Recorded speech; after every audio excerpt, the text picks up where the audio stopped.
ತುಂಗಭದ್ರಾ ಯಾನ ತುಂಗಭದ್ರಾ ಯಾನ ಇದುವೇ ದಿವ್ಯಯಾನ.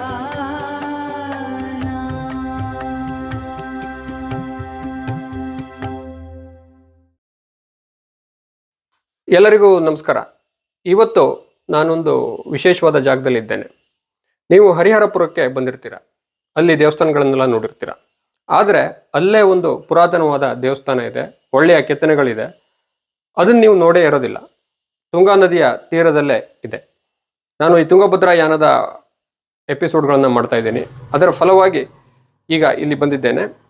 ಈಗ ಸುರೇಶ್ ಭಟ್ ಅವರು ನನ್ನ ಜೊತೆ ಇದ್ದಾರೆ. ಅವರು ಈ ದೇವಸ್ಥಾನಗಳ ಬಗ್ಗೆ ತಿಳಿಸ್ಕೊಡ್ತಾರೆ. ಸುರೇಶ್ ಭಟ್ ಅವರೇ, ನಮಸ್ಕಾರ. ನಮಸ್ತೆ. ಈ ದೇವಸ್ಥಾನದ ಬಗ್ಗೆ ತಿಳಿಸ್ಕೊಡಿ. ಇದು ಕೆಳದಿ ಶಿವಪ್ಪ ನಾಯಕ ಅಂತ ಹೇಳಿ ಅವನು ಇದು ಆಡಳಿತ ಮಾಡ್ತಿರುವಾಗ ಕಟ್ಟಿರುವಂಥ ದೇವಸ್ಥಾನ. ಇದು ಶಿಲಾಶಾಸನ. ಇದು 1654 ಶಾಲಿಮಾನ ಶಕ ಅಂತ ಹೇಳಿ. ಅದಕ್ಕೂ ಕ್ರಿಸ್ತ ಶಕಕ್ಕೂ ನೀವು 78 ವರ್ಷ ಆ್ಯಡ್ ಮಾಡ್ಕೊಬೇಕಾಗತ್ತೆ. ಸುಮಾರು 300 ವರ್ಷ ಹಳೆಯದಾದ ಪುರಾತನ ಕಗ್ಗಲ್ಲಿನ ಕೆತ್ತನೆಯ ದೇವಸ್ಥಾನ. ಒಟ್ಟು ಶಿವ ಪಂಚಾಯತನ ಅಂತ 5 ದೇವರುಗಳನ್ನು ಈ ದೇವಸ್ಥಾನ ನೋಡಬಹುದು. ಆದಿತ್ಯ, ಅಂಬಿಕಾ, ವಿಷ್ಣು, ಗಣನಾಥ, ಮಹೇಶ್ವರ ಅಂತೇಳಿ. ಮತ್ತು ಸುತ್ತಲೂ ರಾಮಾಯಣ, ಮಹಾಭಾರತ, ಭಾಗವತ ಮತ್ತು ನರಕ ಸ್ವರ್ಗದ ಕೆತ್ತನೆಗಳಿದೆ. ಇದು ಬೇಲೂರು ಹಳೆಬೀಡಲ್ ಥರ ಇರೋ ಸಾಫ್ಟ್ ಸ್ಟೋನ್ ಅಲ್ಲ, ಇದು ಹಾರ್ಡ್ ಸ್ಟೋನ್. ಇದರಲ್ಲಿ ಕೆತ್ತನೆ ಮಾಡೋದು ತುಂಬ ಕಷ್ಟ. ಇದನ್ನು ಕೆತ್ತನೆ ಮಾಡೋಕ್ಕೆ ಶಿಲ್ಪಿ 12 ವರ್ಷ ತಗೊಂಡ ಅಂತ ಹೇಳಿ ಇತಿಹಾಸ ಹೇಳುತ್ತೆ. ಬನ್ನಿ ದೇವಸ್ಥಾನ ನೋಡ. ಆಮೇಲೆ 64 ದೇವಸ್ಥಾನಗಳು ಇದೆ. ಈ ಗಂಗಾ ಮೂಲ ತುಂಗಾ ನದಿ ಉಗಮ ಸ್ಥಾನ ಇದೆಯಲ್ಲ, ಅಲ್ಲಿಂದ ಕೂಡಲಿ ತನಕ ತುಂಗಾಭದ್ರಾ ಸಂಗಮ ಸ್ಥಾನದವರೆಗೆ, ಅದ್ರ ಬಗ್ಗೆ ಇಲ್ಲಿ ಇದೆ ನೋಡ್ಬೋದು. ಬನ್ನಿ.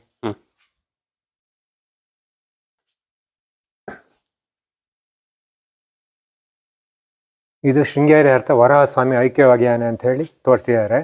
ವರಹಸ್ವಾಮಿಯ ಕೋರೆದಾಡೆಂದು ತುಂಗಾ ಮತ್ತು ಭದ್ರಾ ಹುಟ್ಟಿ ಕೂಡಲಿ ಸಂಗಮ ಆಗುತ್ತೆ.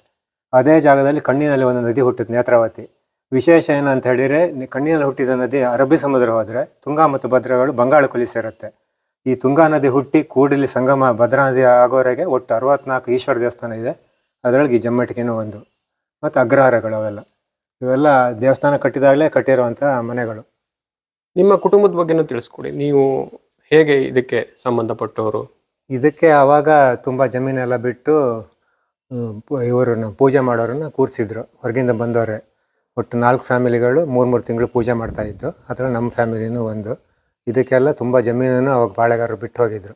ಅದೆಲ್ಲ 1972 ಭೂ ಸುಧಾರಣೆ ಕಾಯ್ದೆಯಲ್ಲಿ ಸುಮಾರು ಹೊರಟೋಯ್ತು. ಆದರೆ ಇವತ್ತಿನವರೆಗೂ ಇದ್ರ ಪೂಜಾದಿಗಳು ನಡ್ಕೊಂಬರ್ತಾಯಿದೆ. ಊರಿನವರೆಲ್ಲ ಸೇರಿ ದಿವಸನ ಪೂಜೆ ನಡೆಸಬೇಕು ಅಂತೇಳಿ ಇವತ್ತಿಗೂ ಪೂಜೆ ಪ್ರತಿನಿತ್ಯ ನಡೀತಾ ಇದೆ. ಈ ಮನೆಯೂ ಕೂಡ ತುಂಬ ಹಳೆ ಕಾಲದ್ದು. ಇದು 300 ವರ್ಷ ಹಳೆ ಇದೆ. 1923ನೇ ಇಸ್ವಿಲಿ ಪಕ್ಕದಲ್ಲಿ ತುಂಗಾ ನದಿ ಇಲ್ಲಿಗೆ ಪ್ರವಾಹ ಬಂದಿತ್ತಂತೆ. ಆಗಲೂ ಏನೂ ಆಗದೆ ಉಳ್ಕೊಂಡಿದೆ. ಈಗಲೂ ನೀವು ಇಲ್ಲೇ ವಾಸ ಮಾಡ್ತಾ ಇದ್ದೀರಿ. ಮತ್ತೆ ಈ ಕೆತ್ತನೆಗಳ ಬಗ್ಗೆ ಸ್ವಲ್ಪ ತಿಳಿಸ್ಕೊಡಿ. ಇದು ಇದರೊಳಗೆ ಭಿತ್ತಿಲಿ ಮಹಾಭಾರತ, ರಾಮಾಯಣ, ಆ ಕಡೆ ಭಾಗವತ, ನರಕ ಸ್ವರ್ಗಗಳಿದೆ. ಒಳಗಡೆ ಶಿವ ಪಂಚಾಯತನ 5 ದೇವರುಗಳಿದೆ. ಅದನ್ನು ನೋಡ್ಬೋದು. ದೇವಸ್ಥಾನದ ಗರ್ಭಗುಡಿಯ ಒಳಗಡೆ ನಾವು ನೋಡ್ತಾ ಇದ್ದೇವೆ. ಶಿವ ಪಂಚಾಯತನ ಅಂತ ಒಟ್ಟು 5 ದೇವರಿಗೆ ಏಕಕಾಲದಲ್ಲಿ ಪೂಜೆ ಆಗಬೇಕನ್ನುವ ಕಲ್ಪನೆಯೊಂದಿಗೆ ಇದಕ್ಕೆ ಮಾಡಿರುವಂಥದ್ದು. ಬದಿಯಲ್ಲಿ ಆದಿತ್ಯ, ಸೂರ್ಯನಾರಾಯಣ, ಒಂಟಿ ರಥದಲ್ಲಿ ಸೂರ್ಯನ ದೇವರು ಇರುವಂಥದ್ದು. ಅಂಬಿಕೆಗೆ ದುರ್ಗಿ ತೋರಿಸಿದ್ದಾರೆ. ಈ ಕಡೆ ವಿಷ್ಣುಗೆ ಗೋಪಾಲಕೃಷ್ಣ. ಗಣಪತಿ ವಿಶೇಷ ಆನೆ ಮತ್ತು ಇಲಿ 2 ವಾಹನ. ಬೇರೆ ನೀವು ಸ್ಥಳದಲ್ಲಿ ಒಂದೇ ವಾಹನ ನೋಡ್ತಿರಲ್ಲ, ಈ ದೇವಸ್ಥಾನದಲ್ಲಿ 2 ವಾಹನ ನೋಡ್ಬೋದು. ಮಧ್ಯದಲ್ಲಿ ಈಶ್ವರ ನೀಲಕಂಠೇಶ್ವರ. ಆದಿತ್ಯ, ಅಂಬಿಕಾ, ವಿಷ್ಣು, ಗಣನಾಥ, ಮಹೇಶ್ವರ ಅಂತ ಒಟ್ಟು ಶಿವ ಪಂಚಾಯತನ ಅಂತೇಳಿ 5 ದೇವರಿಗೆ ಏಕಕಾಲದಲ್ಲಿ ಪೂಜೆ ಆಗುವಂಥದ್ದು. ಇದು ಕಲ್ಲು ಏನೋ ವಿಶೇಷವಾದ್ದು, ಅಂದ್ರೆ ಎಲ್ಲದೂ ಒಂದೇ ಕಲ್ಲಿಂದ ಮಾಡಿದ್ದು ಅಂತ. ಇದರ ವಿಶೇಷ ಏನಂತ ಹೇಳಿದ್ರೆ, ಒಳಗಡೆ ದೇವರ ವಿಗ್ರಹ ಇದ್ರೆ ಹೊರಬದಿಯಲ್ಲಿ ರಾಮಾಯಣ, ಮಹಾಭಾರತ, ಭಾಗವತದೆಲ್ಲ ಕೆತ್ತನೆ ಉಂಟು.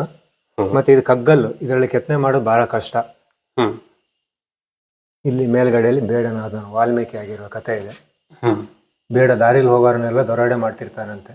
ಒಂದ್ಸಲ ನಾರದ ಮುನಿಗಳು ಭೂ ಪ್ರದಕ್ಷಿಣೆ ಬಂದಾಗ ಅವರಿಗೂ ಅಡ್ಡಗಟ್ಟಿ ದೋಚ್ಲಿಕ್ಕೆ ಹೋಗ್ತಾನಂತೆ. ಅವಾಗ ನಾರದ್ರು ಕೇಳ್ತಾರಂತೆ, ಯಾರಿಗಪ್ಪ ನೀನು ಈ ಥರ ದರೋಡೆ ಮಾಡ್ತಿದ್ಯಲ್ಲ ಅಂತಾನಂತೆ. ಅವ್ನು ನನ್ನ ಹೆಂಡತಿ ಮಕ್ಕಳಿಗೆ ಅಂತ ಬೇಡ ಹೇಳ್ತಾನಂತೆ. ಅವನ ಹೋಗಿ ಕೇಳ್ಕೊಂಬ ಅವ್ರನ್ನ ಅಂತ ಹೇಳಿದಾಗ, ಬೇಡ ಹೋಗಿ ಹೆಂಡತಿ ಮಕ್ಕಳನ್ನ ಕೇಳಿದಾಗ, ನೀವು ಮಾಡ್ತಿರೋದೆಲ್ಲ ಅನ್ಯಾಯ ಇದ್ದದು, ನೀನು ನ್ಯಾಯ ರೀತಿಯಲ್ಲಿ ದುಡಿಮೆ ಮಾಡೋಕೆ ನಿನ್ನ ಕರ್ತವ್ಯ ಅಂತ ಹೇಳ್ತಾನಂತೆ. ಅವ್ನು ಬೇಡ, ತಾನು ಮಾಡಿ ತಪ್ಪಾಯ್ತು ಅಂತ ನಾರದ ಕಾಲಿಗೆ ಅಡ್ಡ ಬೀಳ್ತಾನೆ. ಅವನು ಅನಕ್ಷರಸ್ಥ, ಅವನಿಗೆ ಏನಂತ ಬೋಧನೆ ಮಾಡೋದು, 2 ಮರದ ಮಧ್ಯೆ ಕೂರಿಸಿ ಆ ಮರ ಈ ಮರ ಅಂತ ಹೇಳು ಅಂತ ಹೇಳ್ದ. ಅದು ರಾಮ ರಾಮ ಅಂತ ಹುತ್ತ ಬೆಳೆದು ವಾಲ್ಮೀಕಿ ಆದ. ಅವನಿಂದ ರಾಮಾಯಣ ಕಥೆ ಬರ್ಸಿದ್ದಾನೆ. ಮೇಲ್ಗಡೆ 12 ಲಿಂಗಗಳಿದೆ.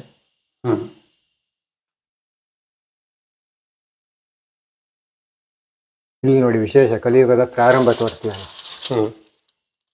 ಗಂಡ ಹೆಂಡ್ತಿನ ಕುದುರೆ ಮೇಲೆ ಕೂರಿಸ್ಕೊಂಡು ಮುದುಕಿಯ ತಾಯಿ ಹತ್ರ ಗಂಟನ್ನು ಹೊರಿಸ್ಕೊಂಡು ಹೋಗ್ತಾ ಇರೋದು. ಹೆಂಡ್ತಿನ ಆ ಥರ ಮೆರೆಸ್ತಾನೆ ಅಂತ ಕಲಿಯುಗದ ಪ್ರಾರಂಭದಲ್ಲಿ.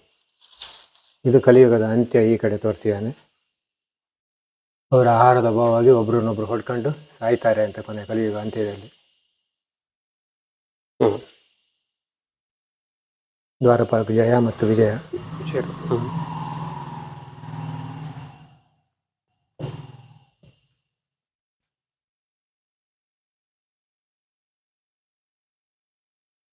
ಆ ಕಡೆ ಭಾಗವತದ್ದಿದೆ ಬಲ್ಬದಿ, ಬಲ್ದ ಕಡೆ ಭಾಗವತ. ಶಿಲಾಶಾಸ್ತ್ರನೂ ಇದೆ, ಬೇಕಾದ್ರೆ ಅದನ್ನ ಓದಿ ಹೇಳ್ತೀನಿ ನೋಡಿ. ಬನ್ನಿ.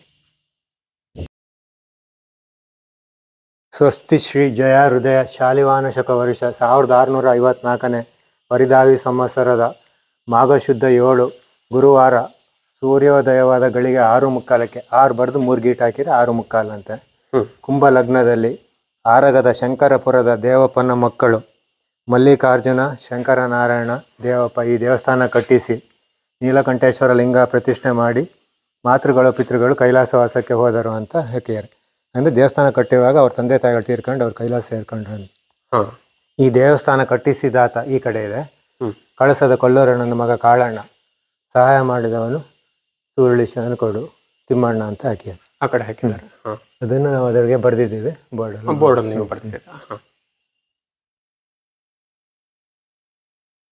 ಶಂಕರ ಸುರುಳಿ ಶಂಕರನಾರಾಯಣ ಶಾನ್ಕೋಡು ತಿಮ್ಮಣ್ಣ ಇವರು ಸಹಾಯ ಮಾಡಿದರು ಅಂತ ಹೇಳಿ ಅದನ್ನ ಇಲ್ಲೇ ಬರ್ದಿದೆ. ಸುರುಳಿ ಶಂಕರನ ಮಗ ತಿಮ್ಮಣ್ಣ, ಶಾನ್ಕೋಡು ಶಂಕರನ ಮಗ ಪರಮಯ್ಯ ಇವರುಗಳು ಸಹ ಮುಂದೆ ಕೈಲಾಸವಾಸಕ್ಕೆ ಹೋದಾರು ಅಂತ, ಅಂದ್ರೆ ಹೋಗಿರ್ಬೋದು ಅಂತ.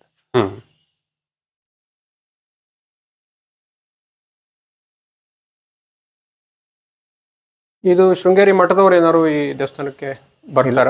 ಇಲ್ಲ, ಮಠದ ಯಾರ್ದು ಇದಿಲ್ಲ. ಇದು ಅಗ್ರಹಾರ ಹಿಂದೆ ಹೇಳ್ತೀವಿ.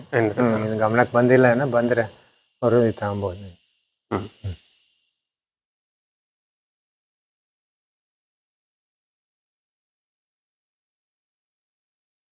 ಸೇತು ಹತ್ರ ನೋಡ್ಕೊಂಬಂದ್ಯಾ? ಮತ್ಯಾವ್ದಾದ್ರು ವಿಶೇಷ ಕೆತ್ತನೆಗಳು ಇದ್ದಾವ? ತ್ರಿಪುರ ಸಂಹಾರ ಅಂತ ಇದೆ. ಇದು ನರಕ ಸ್ವರ್ಗದ ಕಲ್ಪನೆ, ಏನೇನು ಶಿಕ್ಷೆ ಕೊಡ್ತಾರೆ ನರಕದಲ್ಲಿ ಅಂತ, ಮತ್ತು ಪುಣ್ಯ ಮಾಡಿದವರಿಗೂ ಯಾವ ಥರ ಇದು ಮಾಡಿ ಕಳಿಸ್ತಾರೆ ಅಂತ ಹೇಳಿ ಅದ್ರ ಬಗ್ಗೆ ಎಲ್ಲ ಕೊಟ್ಟಿದ್ದಾರೆ. ಶಾಸನದಲ್ಲೂ ಅದನ್ನೇ ಬರೆದಿದ್ದಾರೆ.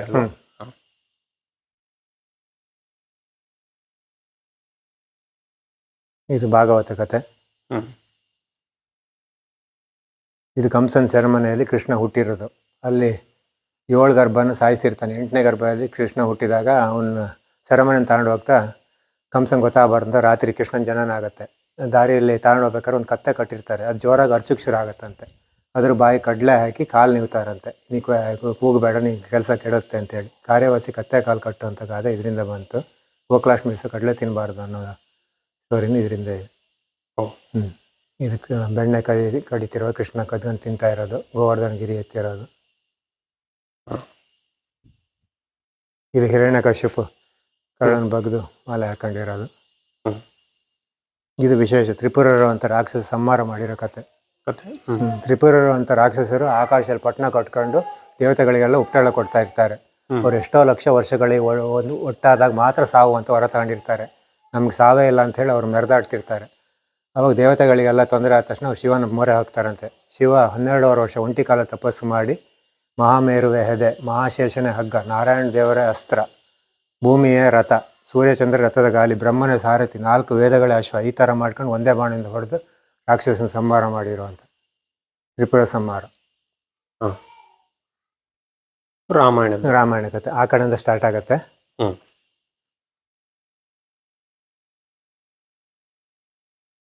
ಮಾರೀಚ ಹ್ಮ್ ಜಿಂಕೆ ವೇಷದಲ್ಲಿ ಬಂದಿರೋದು. ಮೇಲ್ಗಡೆ ಲಕ್ಷ್ಮಣ ರೇಖೆ ಹಾಕಿ ಯಾವುದೇ ಕಾರಣಕ್ಕೂ ದಾಟಬೇಡ ಅಂತ ಲಕ್ಷ್ಮಣ ಹೇಳಿ ಹೋಗಿರ್ತಾನೆ ಜಿಂಕೆ ತಗೊಂಬರ್ಬೇಕಾರೆ. ಹ್ಮ್ ರಾವಣ ಸನ್ಯಾಸಿ ರೂಪದಲ್ಲಿ ಬಂದು ಭಿಕ್ಷೆ ಕೇಳ್ತಾರೆ. ಅವಾಗ ಸೀತೆ ನಾನು ಕೊಡ್ಲಿಕ್ಕೆ ಏನೂ ಇಲ್ಲ, ಬರೀ ಗೆಡ್ಡೆ ಗೆಣಸು ಅಂತಾಳಂತೆ. ಅದನ್ನೇ ಕೊಡು ಅಂದಾಗ ಅವಳು ಗೆರೆ ಒಳಗಿಂದ ಹಾಕಿದಾಗ, ಇಲ್ಲ ನೀನು ಗೆರೆ ಒಳಗಿಂದ ಹಾಕಿ ನಾ ತಗೊಳಲ್ಲ, ಹೊಸಲು ದಾಟಿ ಬಂದು ಹಾಕಿದ್ರೆ ತಗೊಳೋದು ಅಂತ ಹೇಳ್ತಾಳೆ. ಸೀತೆಗೆ ಗೊತ್ತಿರಲ್ಲ ಅವ್ನು ಸನ್ಯಾಸಿ ಅಂತ ತಿಳ್ಕೊಂಡು ಗೆರೆ ದಾಟಿ ಬರ್ತಾಳೆ. ಆಗ ಭೂಮಿ ಸಮೇತ ರಾವಣ ಕತ್ಕೊಂಡು ಹೋಗಿರೋದು. ದಾರಿಲಿ ಜಟಾಯು ಜೊತೆ ಇದ್ದ, ಮೇಲ್ಗಡೆ ರಾಮ ರಾವಣರು ಇದ್ದ. ಇದು ವಿಭೀಷಣ ಹನುಮಂತನಿಂದ ಪಟ್ಟಾಭಿಷೇಕ ಮಾಡ್ತಿರೋದು. ಹ್ಮ್ ಇದು ರಾವಣನ ಸಾಯಿಸಿದಾಗ ಅವನು ಶಿವಭಕ್ತ ಆಗಿರ್ತಾನಲ್ಲ, ಹ್ಮ್ ಅವನಿಗೆ ಪಾಪ ಪರಿಹಾರಕ್ಕೋಸ್ಕರ ರಾಮ ಈಶ್ವರಲಿಂಗ ಪ್ರತಿಷ್ಠೆ ಮಾಡಿ ಪೂಜೆ ಮಾಡ್ತಿರು. ರಾಮೇಶ್ವರ ಕ್ಷೇತ್ರ ಮಹಾತ್ಮೆ. ಓ ಹನುಮಂತನ ಹತ್ರ ಲಿಂಗ ತರಲಿಕ್ಕೆ ಹೇಳಿರ್ತಾನೆ. ಅವ್ನು ಬರೋ ತಡ ಆಗುತ್ತೆ. ಹ್ಮ್ ರಾಮನೇ ಮರಳು ಲಿಂಗ ಮಾಡ್ಕೊಂಡು ಪೂಜೆ ಮಾಡ್ತಿರ್ತಾನೆ. ಹನುಮಂತ ಅಂತಂದಾಗ ಸಿಟ್ಟು ಬಂದು ವಾಪಸ್ ಹೊರಡ್ತಾನಂತೆ, ನನ್ನ ಲಿಂಗಕ್ಕೆ ಪೂಜೆ ಇಲ್ವಲ್ಲ ಅಂತ. ಹ್ಮ್ ಅವಾಗಿಲ್ಲ, ನೀ ತಂದಿರೋ ಲಿಂಗನೂ ಪ್ರತಿಷ್ಠೆ ಮಾಡ್ತೀನಿ ಅಂತೇಳಿ ಅದನ್ನು ಪ್ರತಿಷ್ಠೆ ಮಾಡಿ ಇಟ್ಟಿಯಾರಂತೆ. ರಾಮೇಶ್ವರಲ್ಲಿ ಹೋದರೆ ಹನುಮಂತ ತಂದಿರೋ ಲಿಂಗ ಫಸ್ಟ್ ನೋಡಿದ್ರೆ ಮಾತ್ರ ಯಾತ್ರೆ ಫಲ ಅಂತ ಹೇಳ್ತಾರೆ.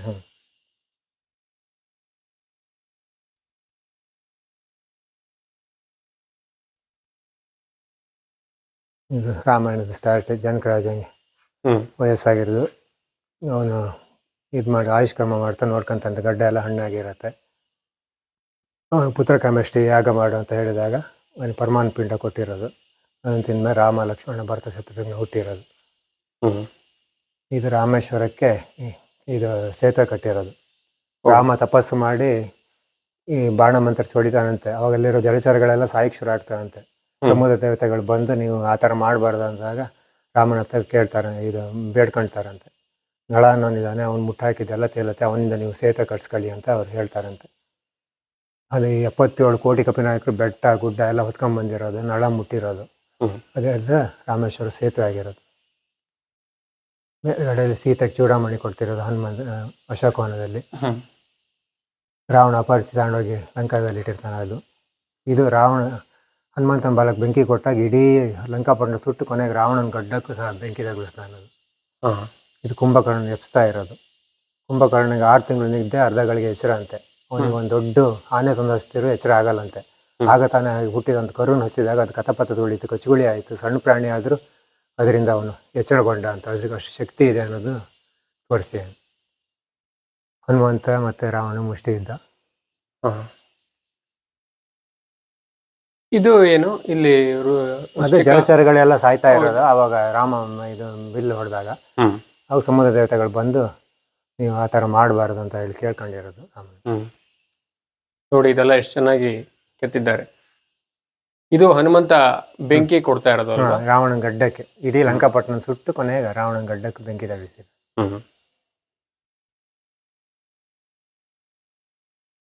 ಇದು ಫುಲ್ ಮಹಾಭಾರತ ಕಥೆ ಇಲ್ಲಿ ಮೇಲ್ಗಡೆ ಸ್ಟಾರ್ಟ್ ಆಗಿದ್ದು. ಹೊರಗಡೆ ಆಡ್ತಾ ಇರೋದು, ಬನ್ನಿ ಮರದಿಂದ ಶಸ್ತ್ರಾಸ್ತ್ರ ಇಳಿಸ್ಕೊಳ್ತಾ ಇರೋದು. ಮಹಾಭಾರತದ ಕಥೆಗಳು ಕೂಡ ಇಲ್ಲಿ ಕೆತ್ತನೆಯಲ್ಲಿ ನಮಗೆ ಕಾಣುತ್ತಿದೆ. ಇದು ಒಂದು ವಿಶೇಷ. ಮಹಾಭಾರತದ ಯುದ್ಧ ನಡಿಬೇಕಾದ್ರೆ ಒಂದು ರಣಗಂಬ ಇಟ್ಟಿರ್ತಾರೆ, ಅದಕ್ಕೊಂದು ಬಲಿ ಬೇಕಾಗಿರುತ್ತೆ. ಕೃಷ್ಣ ಭೀಮನ ಹತ್ರ ಹೇಳಿ ಕಳಿಸ್ತಾನಂತೆ, ಊರ್ಧರೋಮ ಕೋರದಾಡೆ ಅಜಾನುಭವ ವ್ಯಕ್ತಿ ಇದಕ್ಕೊಂದು ಬಲಿ ಬೇಕಾಗಿದೆ ಹುಡ್ಕೊಂಬರೋಕ್ಕೆ ಭೀಮನ ಹತ್ರ. ಭೀಮ ತನ್ನ ಮಗ ಘಟೋತ್ಕಚನ ಹತ್ರ ಹೇಳ್ತಾನಂತೆ.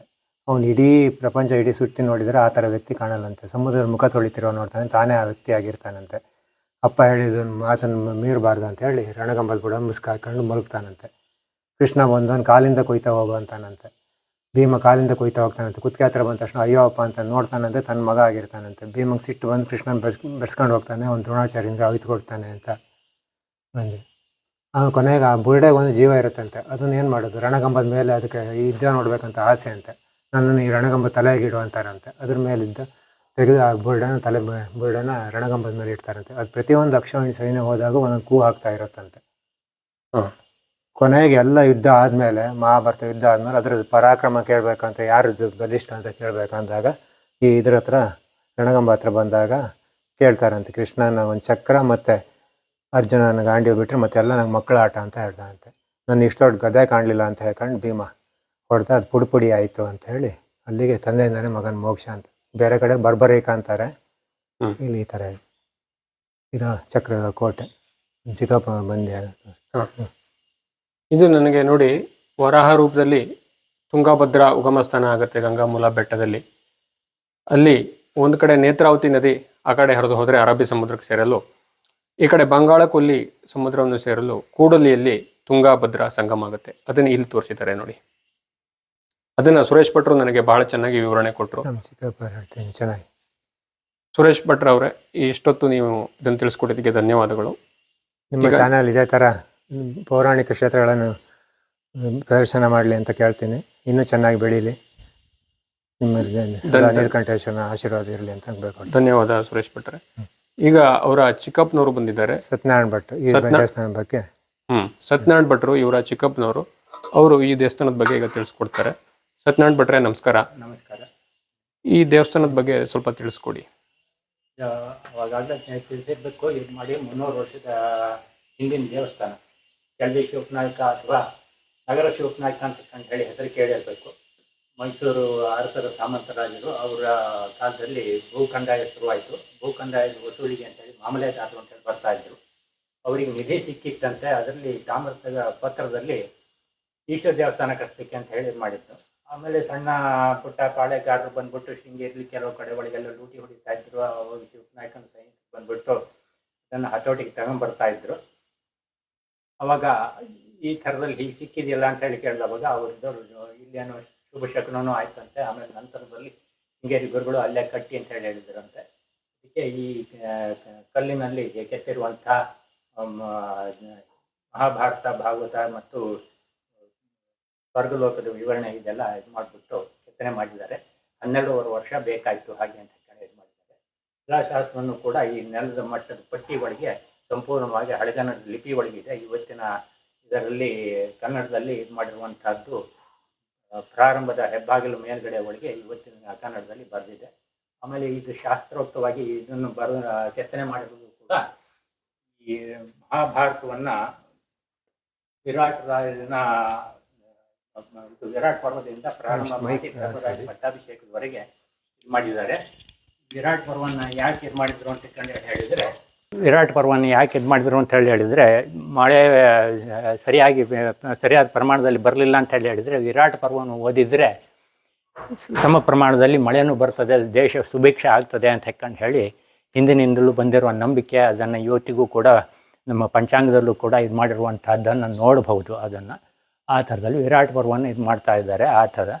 ಆಮೇಲೆ ಅಲ್ಲಿ ವಿರಾಟ್ ರಾಜನ ಇದರೊಳಗೂ ಕೂಡ ಆ ಸ್ಥಾನದಲ್ಲಿ ಕೀಚಕ ಅಂತ ಹೇಳಿ ಅವನಿದ್ದವನು ಹೇಗೆ ಸರ್ವಾಧಿಕಾರ ನಡೆಸ್ತಿದ್ದ ಆ ಥರದಲ್ಲಿ ಇದಾದರೆ ಅವನು ಹೇಗೆ ಆಗ್ತಾನೆ ಅಂತ ಹೇಳೋದನ್ನು ಕೂಡ ಇದರಲ್ಲಿ ನಾವು ತಿಳಿಬಹುದಾಗಿದೆ.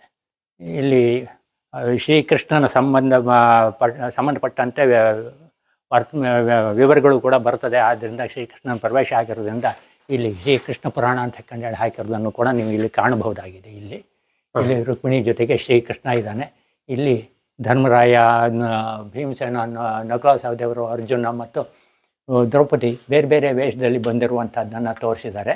ನಂತರದಲ್ಲಿ ಇಲ್ಲಿ ಇವರಿದ್ದವರು ಇಲ್ಲಿ ಬಂದ ನಂತರದಲ್ಲಿ ಇಲ್ಲಿ ಸುಭಿಕ್ಷವಾಗಿರುತ್ತೆ, ಇದೆಲ್ಲ ಆಗುತ್ತೆ.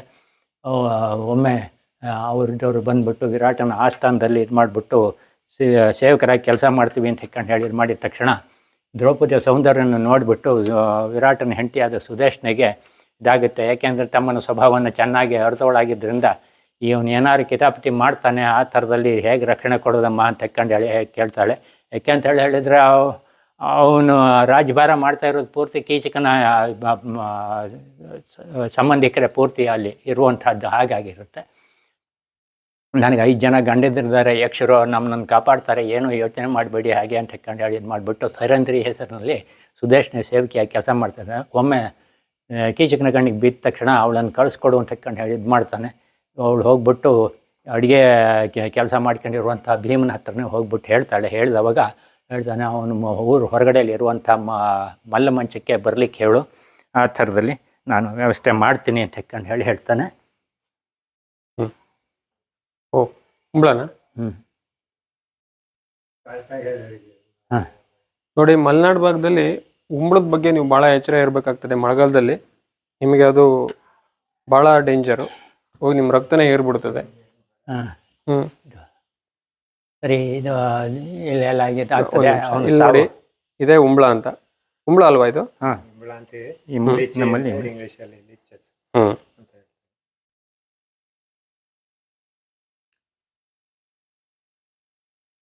ಹೊರಗಡೆಯಲ್ಲಿರುವಂಥ ಮಲ್ಲ ಮಂದಿರಕ್ಕೆ ಬಂದವಾಗ ಭೀಮಸೇನ ಅಲ್ಲಿ ಇರ್ತಾನೆ. ಅವಳು ದೊಡ್ಡ ದ್ರೌಪದಿ ಮರೆಯಲ್ಲಿ ನಿಂತ್ಕೊಂಡು ನೋಡ್ತಾ ಇರ್ತಾಳೆ.